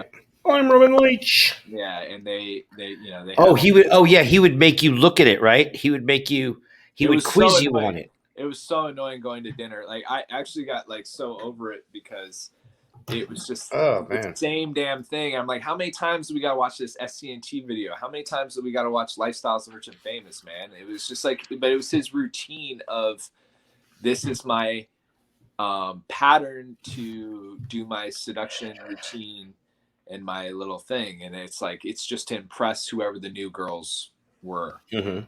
That was his whole thing. And that was just tied into his seduction stuff. But that's all you figure that out now. But you don't quite like, you knew that then, but then it seemed like it was consenting adults. That's what it seemed like. Cause you have them all come in, they're all being flirty and doing all their little stuff and whatever. And it does, you're allowed to do that. That's legal. And also that lifestyles of the rich and famous, you see that's impressive to people. Not many people are on that. I mean, were there a lot of sort of Hollywood connections that were in your, or he just kind of kept everybody out and it was his world, his universe? He's private, and he wasn't socially the most. So he never did the I know this guy, I know that guy kind of thing? Oh, he did, because he would get pictures with people and then he'd put them up on the wall as if they're buddies. Mm-hmm. So like I could be pretty impressive with you guys if I showed you all my me with pictures, but that doesn't mean that I know those people. Right. So he basically did that to a lot of people. And look, you can meet anybody for a moment, snap a photo. You could snap a photo of somebody you met on the street, but that doesn't mean they're friends. So that's why I've been in some of my interviews. I did this on Sean Atwood and I did this on others. So I'm just like, hey, easy on the like Michael Jackson connection. Cause like, I know Michael Jackson, there's a picture of him at Nygard Key with his umbrella by himself, but also Peter Nygard wasn't there when that happened. Yeah. I saw some of that footage. So I never, to me, the only like association that I would think of would be with someone like Epstein or Brunel or, people like that. Andrew, You know. Prince Andrew. Andrew, yeah, and Prince Andrew, because apparently they were out at the island, right? His family had come out to the Yeah, island well, to visit. yeah. Well, the other Andrew people, I don't remember their names, but there was like another royal family. Maybe it was Andrew's family. I don't know, but there were like some kids that came, and I thought it was kind of not so cool to like show that picture with the kids' faces because that is pretty innocent. That was just people coming to the house to tour what would be Right. considered the most unique house in the And world. Andrew was with his family at the time, so it seemed like it would be more of a family trip. Or do you feel like anything happened on those trips, I like just to get I out of the way? have no idea. Like I don't think any of the Prince Andrew, obviously, I'm suspect because he has obviously a lot of suspicion around him for good reason. So I get that part. The other thing about Andrew's family or whoever was there, like I forgot their names, but I think that was just an innocent family that came and took a tour of the world's most unique house. Right. When Michael Jackson And Oprah as well.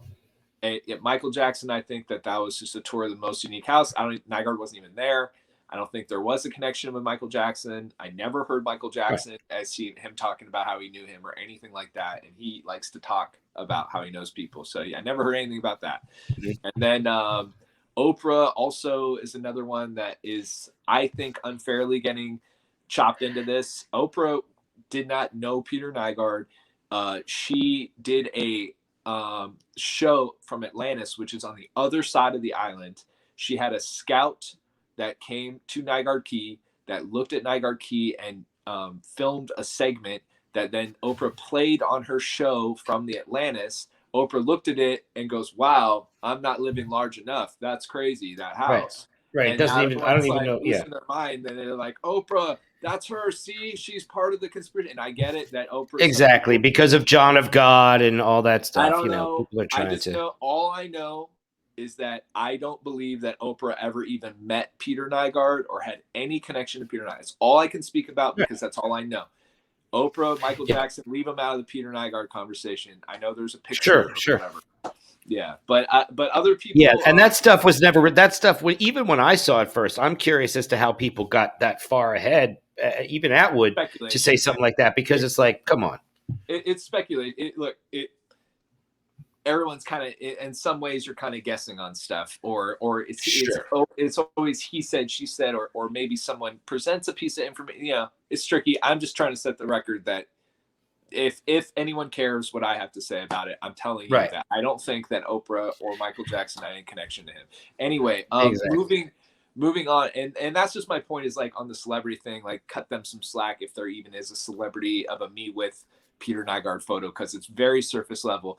His buddies were he had like these like 4 or 5 guys that he'd like hang out with, and they're like wealthy people, kind of sleazy womanizers, and they're all like buddies, and that's who his friends were. They were not, none of them are famous. Right. And you see now, do you think that any of those guys that, and I don't need any names or anything, but do you think any of those guys are going to have a problem here? Well, that's where I could get into something about that because that's the kind of stuff I'm really not supposed to comment on. Got it. I would just say, I have a gift for asking those kind of questions. I'm sorry. I would just say that everything's being looked at, and sure. I hope that justice for if people are doing bad things, that it comes out. And I feel one of the things that I would hope for, if there's anybody watching this or anybody that knows, is like, if you had an experience or you had something, please like contact Greg Gutzler or the civil attorneys. They're not that hard to find. Just look up civil attorneys Nygard case, and I think you'll find their numbers. I could probably pull it up for you, give it to you if you want to add it. Maybe that would be good. I don't know. Yeah, I could put it in the description afterward. We can make a little note to anyone who might even see this that's a survivor of this situation or knows something or wants to come forward for their own thing. And for that matter, what I would hope that they would do is if there is an enabler or there's somebody that maybe isn't Nygard, but that they feel is connected to him or that they got wronged by that's in that like now's the time, like come forward, go to the civil attorneys. That's a really good place to start because they'll help you. They'll listen to you. They'll see if there's something that they can do.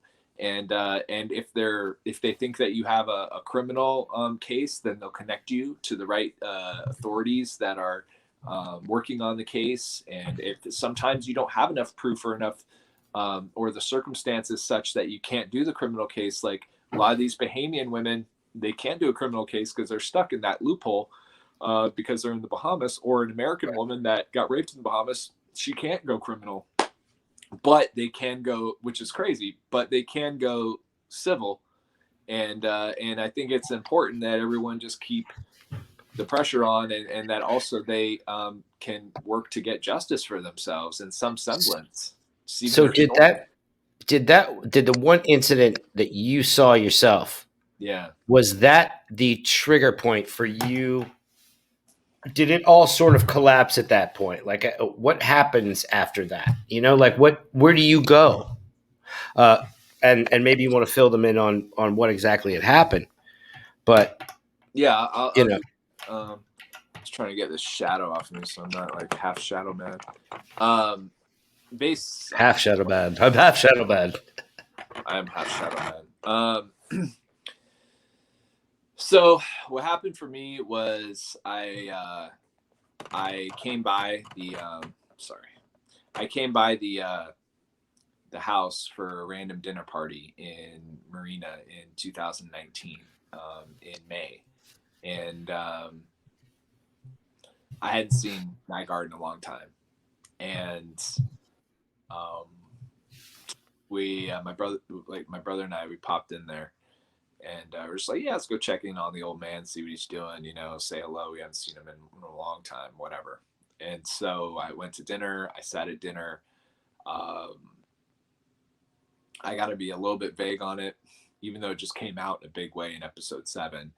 But I did make a promise to the mom that I would not talk about it as much because she's feeling pretty upset about it, obviously.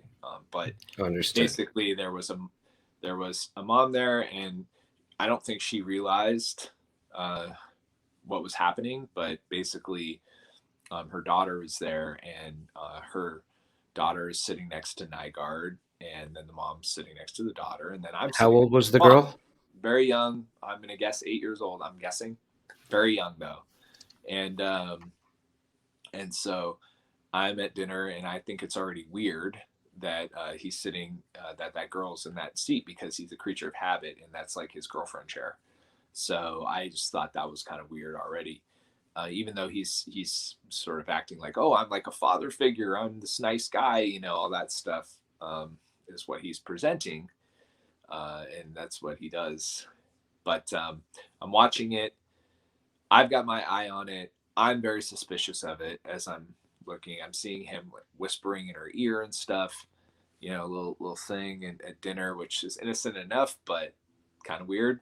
Not really that innocent in a weird. It's just not right. Didn't feel right. So I'm paying really close attention to it. Everybody else is just enjoying their meal. That's fine. Right. Then there was a transition from dinner to cards. They like to play cards. He likes to play like Texas Hold'em and stuff. So everybody gets up and kind of shuffles about, and they're all talking, and nobody's really paying attention to him and her, but I am. So I'm still like watching him and her while everybody else is like blah blah blah. And this is something that caught your attention that you felt you needed to track. I just as soon when I was there, I just had my eye on it from really the beginning, and I didn't stop looking at it. Like I was really I was the guy watching.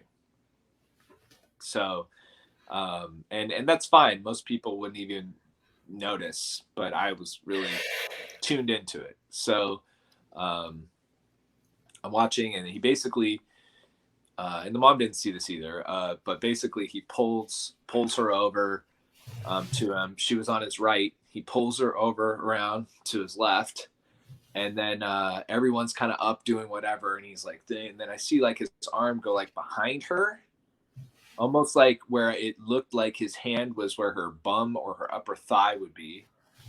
And then I see him like gyrating his elbow And that's when I was just like, this dude's like feeling her up Wow. over her clothes, like something. So Wow. obviously right away, a huge adrenaline rush.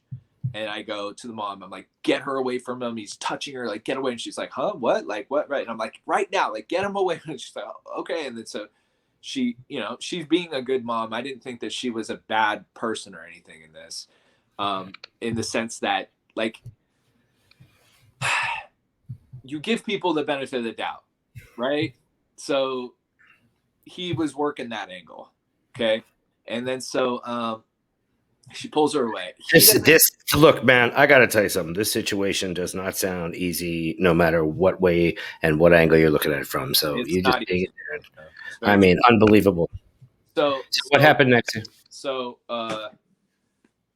he doesn't notice that I see that.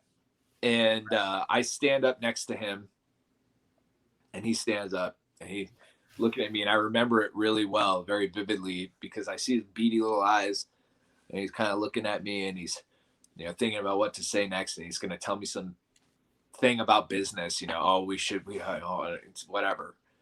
And I'm looking at him, and all these questions are just racing through my head, like, who the fuck is this guy? Like, who are you? This little troll I just saw you, like, whatever this little evil little thing is in there, like, oh, you think you just got away with that, you sneaky little bastard? Like, what just happened? Did you just do that? Because if he really did that, that means that he's got no fucking boundaries. He's got no and all these other little questions and maybe rumors and suspicions in his whole lifestyle. If he's capable of that, holy shit! Like, what else is this dude capable of? And I remember looking at him, and it was like it felt like everything was shaking, and like walls were almost like breaking down around him to me. Like as I'm looking, because I just see him, and then everything is just kind of like, and I'm just like looking at him, and I'm just like, this guy is a fucking, like, this dude is really fucking sick. Like, this is not fucking cool. Like, what is this? And that was this key moment for me in my journey where I was just like, and that's why it's important that I still tell that story, because even though they've kind of asked me not to tell it, I'm very vague about who and whatever. Yeah, but and it's when an important story, because like if I don't say that, then it's like, you know, that's my truth. That was like one of these big things that happened for me. And what I ended up doing was I left. My brother, you know, leaves with me. He didn't see it because it was hard to see if you weren't really looking. He was good about how he like hit it. He kind of just like tried to cop a feel for like 5-10 seconds, right? But he was grooming that kid, you know, grooming her. So we left. I tell my brother, I'm like, I think our dad is a really sick bastard. Like, this guy's really sick. This is what I think he just did. And my brother's like, what the F? Like, you know, we're ready to, we're ready to whoop some ass. Like, we're ready to tap him up a little bit. Yeah, we're about to, we're like, let's go get him. Like, we're pissed. And I went home because I was living in Venice Beach area, and I just like I got on my bed, and I just got in this like fetal position, and I was just like in this fetal, and I was just like, my dad is I was breaking down a little bit, you know, just thinking that must have felt like a very low point at that time. It was low, and it was like right then we were planning a party, and my housemates came up there, and they're like, Kai, will you help? Like, this is your party, because like I was planning a party for somebody, and they're getting all mad at me, and because I'm just like, I can't. Okay. I'm like I don't want to talk. I don't want to do anything. And then the party happened, and then I like didn't take care of something at the party, and it turned into like some big thing at the party, and then the party went wrong, and it was a rough weekend where I just felt like, and then what I did was I called his person that you call in the company, and I told her, I guess I've said her name already, but her name, that's Tina, Tula Corpy. And I called her, and she handles his like legal stuff, and she was dealing with all the bacon stuff and everything. And she's kind of his like close confidant. And I'm like, Tina, like, hey, I think I saw this stuff happen. And she was very upset and didn't like it and was horrified by it. And that's what she said to me. And then she messaged Nygard and told him that I had saw this and that I'd sent this. And then he tried hitting me up, and he was like calling me, and I didn't want to answer the call because I knew that I was going to get. He was yelled at. Oh, great, good, Yeah. thanks. I'm glad you told him, because now I get to deal with this. And so I waited like 2 or 3 months. I think it was like 2 months or something before I actually took the call. And I took the call at a friend's cabin in a sauna where I felt safe. But I just knew what I was going to get on that other line. And so we end up having this call, and I'm like, hey, he always talks about how appearances matter. And so he, one of many reasons, but one of the reasons that I never got involved with his personal life or the women that were around him or any of that stuff was because he would tell me, Kai, I don't even want the appearance that you're flirting with one of my girlfriends. I don't even want the appearance that they're interested in you. I don't want even the appearance. So I'm like, great, good, fine. I don't want the appearance that's the case either. So I was very careful about. We agree on something. Yeah, we agree. Good. So I was very careful to not engage and to stay away and to just keep away from his private life. And I'm not trying to do that anyway. And so I'm like, all right, well, I'm going to tell him, hey, Dad, this is what it appeared to me. It appeared to me that you just felt up a child in between dinner and poker. I think you should know that. And my hope was that he was going to say, oh, man, well, I'm glad you told me that, Kai, because that's not what happened. But I'm glad to say that because I don't want the like that's what a normal person would probably do. Right. Would say, yeah, OK, I don't want. So no, what he did is say there's 20 people at dinner, and you are the only one that sees this thing that you say. And how sick are you to even think that about me? How sick are you to even and he just goes into this thing about the gaslighting, right? How I'm the sickest, worst, disgusting piece of crap. My mom is damaged me. I'm brain damaged. I'm the lowest of the lows. He's the most trusted around women, the most trusted around children. That girl's like a daughter to him, like all this stuff. And I'm just like, oh my God, there's no real, this. And it wasn't, around that time too, they started stripping me of all these little titles and powers within the company. And during that 2-month period, you're saying that's when they start to pick and pull, and over that period of time, yeah, it was sometime after May when I called it out. That's when things started behind the scenes. I think there's like a way you can see how I got removed, like because there's public file, right? Stuff. Sure. But and then at one point I just said, by the time we got to like January, I was like, just take me off everything. Right. I don't want to be on any of your shit. Do you have a one-time sign off that I could just do it right now? Right. But there was the one company that I didn't want to be removed from was like the first one they removed me from, because that was the one that I was actually like involved in. But they actually were doing that. They had me on all these other companies as part of their it was actually a really shady business strategy, because they were using me as like an alter ego. I was really just like right all guy.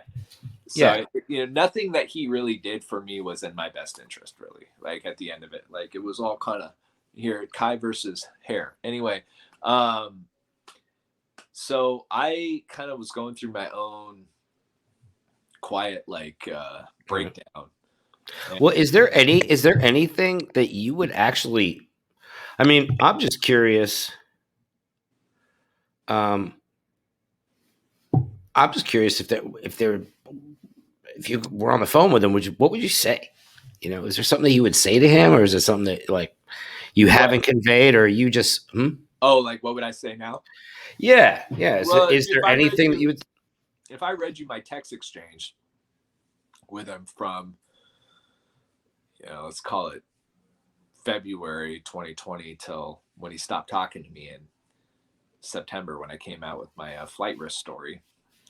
It's pretty bad. I mean, I really say pretty much everything you'd want to say, but it was also very crazy because I was reading The Art of War at that time, and that was like keep your friends close, enemies closer kind of thing. So, and I was also trying to distract them from the fact. Hey, you just have to grow up Italian to know that one. So but I see what you're saying. That's it, you had to turn your entire life into like, now what? Now what? I had to play it basically consumed me because the thing that I was sleeping on was that I had knowledge that very few people had, and I knew that this guy was a huge flight risk, and that if he went somewhere he was going to get away with this, and he was going to be raping children for the rest of his life in the most gruesome way you could possibly do. And it was just felt like my calling on earth for this time period to dedicate all energy towards operation get this bastard arrested and do everything I can possibly can so that he has to, so basically that the justice, not get him arrested in the sense I'm trying to set him up, but just assist the investigation, the professionals in any way that I can. Get him arrested. I'll say it. So that they would arrest him. Yeah. And that I don't care how, honestly. And so that he would be arrested and that he would be in jail and that he wouldn't be able to hurt anyone else. And then he would have to face his accusers in a court of law and wouldn't get to run away and be in Cuba. I thought he was going to go to Cuba at least start because, but anyway, and that turned out that he did have that he was planning flight risk stuff. That's what the Fed said, that he was looking at other, traveling under an alias or, setting up on another foreign country. And this is another loophole that basically you can, even if you're under criminal investigation, at least in Canada, if you're under criminal investigation, you can just take off and leave. Were you interrogated by the FBI? I wasn't interrogated because I've never been, I don't think, a suspect. Sure. But that doesn't matter to them. That's why I was asking. That's true. But what I did do was I, through the civil attorneys, I got connected to the right person, and I had a couple conversations with them.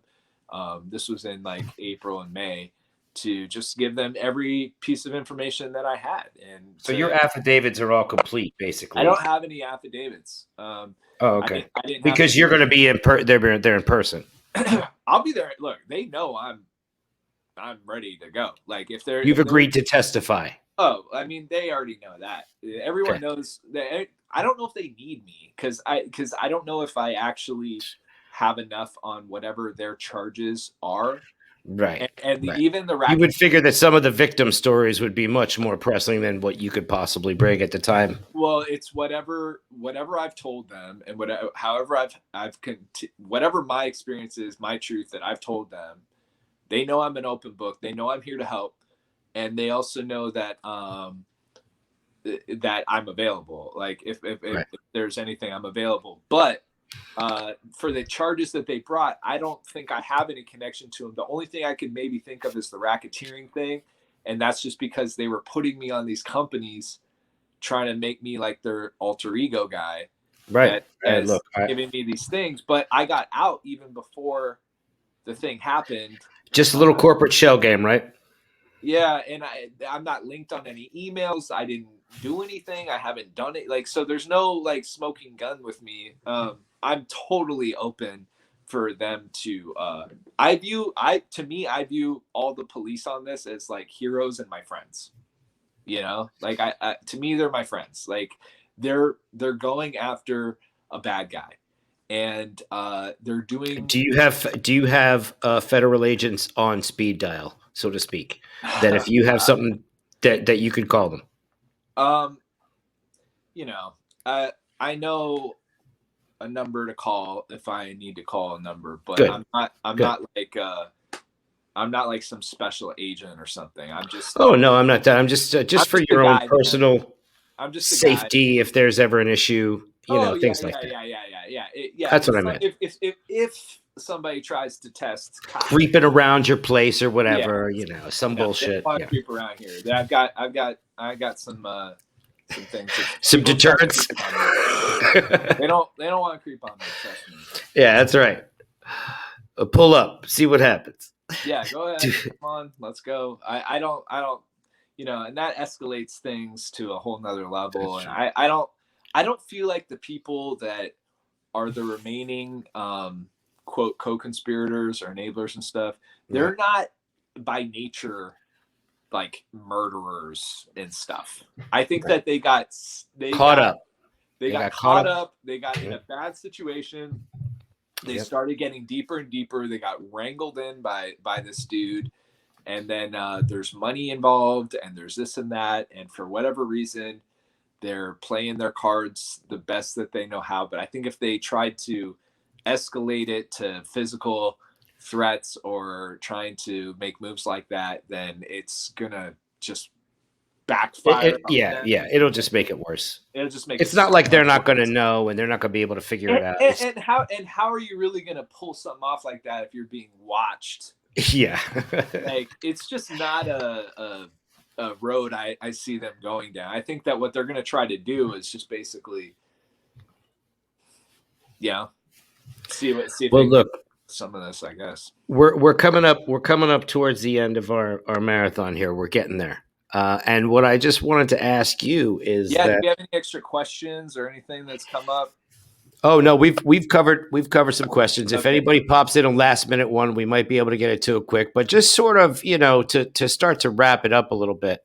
Definitely, we'd love to have you back at some point. We definitely have other things to talk about other than this, obviously. So we'd love to have you back. But I want to say that I really appreciate you coming out and doing this. I have been riveted by every word this whole entire time, and I have the attention span of a doorknob. All right, and I have been able to. So I'm almost. I've been able to just. I've been glued to every word you're saying, and what an unbelievable story. And we just hope, obviously, the very best for you. What is maybe just a message that you would have for the audience to say about who you are, about this overall where it's brought you, and how, I know maybe you're not full circle yet, but you might be getting there. I don't know if you feel that way or not, but this has definitely been a new chapter for you. So how do you feel about some of this as you move on? Where do you go from here? Well, thank you for those words. I'm glad I haven't bored anyone. Hopefully, it's been. There's more of this story, like this is a crazy thing. I can't believe that I'm in it. Really, I can't believe that my world has gone completely upside down in the last 18 months, really, or 20 or 2 years, let's call it. As far as last words or final thoughts or full circle. Well, thoughts until next time you come on. I don't want to. Well, so but you know what I mean. Everything's changing, right? But for me, part of the reason why I'm being so public right now is because I think it's an unfair stigma that a lot of family members or friends of somebody that then later gets revealed as a sex offender or something, that they have to kind of carry that around and feel like that's this thing of shame. Right. People hide things. It's there. I've got, maybe the worst sex offender dad in the world. And I'm just trying to be out there and say, look, I mean, I'm doing everything I can and let's make the world a better place. But at the same time, like, it's not my shame that this guy acted like that. And it's not your shame either if something happened to you. So I just say that, or someone, I mean, if your brother turns out to be a pedophile, it doesn't mean that that's your fault. Right. So there's that. The other thing is that we can all work together to see what kind of things we can change. I'm working with an organization now called Child USA.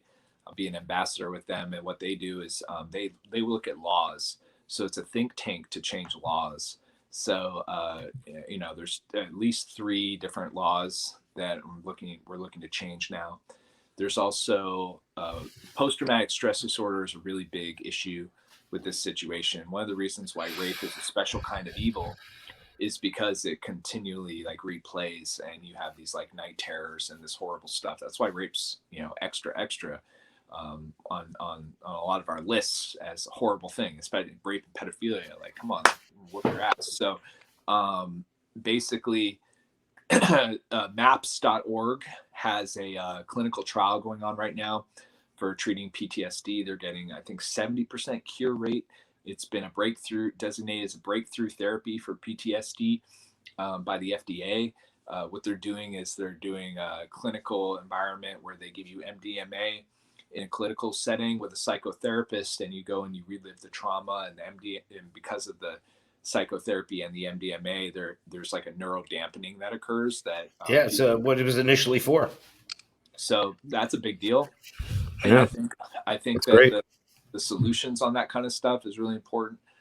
And there's also an app called Not Me that I think is a helpful app that I've just learned about, and that allows you to so instead of me too, it's not me. But basically what that app does is it allows you to confidentially report things. So like in the Nygard situation, if we would have had that, I think we would have been able to gather a lot of information in a confidential way that could have helped to stop this behavior. So like solutions is a big deal. Coming out and talking about it, I think, is a big deal, because we have questions and questions need to be answered. And that's one of the reasons why I wanted to show up, is because there's questions that need to be answered. And on behalf of most of my family, I mean, I'm pretty sure that almost all of my brothers and sisters are all good people. I don't think that anybody has really done anything in there that's been bad. I have questions about one of them now that I've learned a couple things, but and I got a couple other family members I'm questioning, but for the most part, the kids are all right. And I think that goes back to this whole story of even people assuming that people must have knew somehow because they're a son or a daughter or a coworker or this or that, and just give people some little bit of benefit of the doubt on that too, because you assume the best in people, but prepare for the worst. And most people just got stuck in a bad situation. And the real watch out for these narcissists. If you suspect somebody's a narcissist, look up all the narcissism stuff. If you think that somebody's a narcissist, that's not just like a loose term. That's actually a very dangerous psychological profile. And I think that we're way too laxed on that. Like narcissism is scary. So I view him, malignant narcissist, perverted evil vampire. I'm not trying to sound like I'm Buffy the Vampire Slayer, but that's kind of like I get it. what it feels like to me. Yeah. And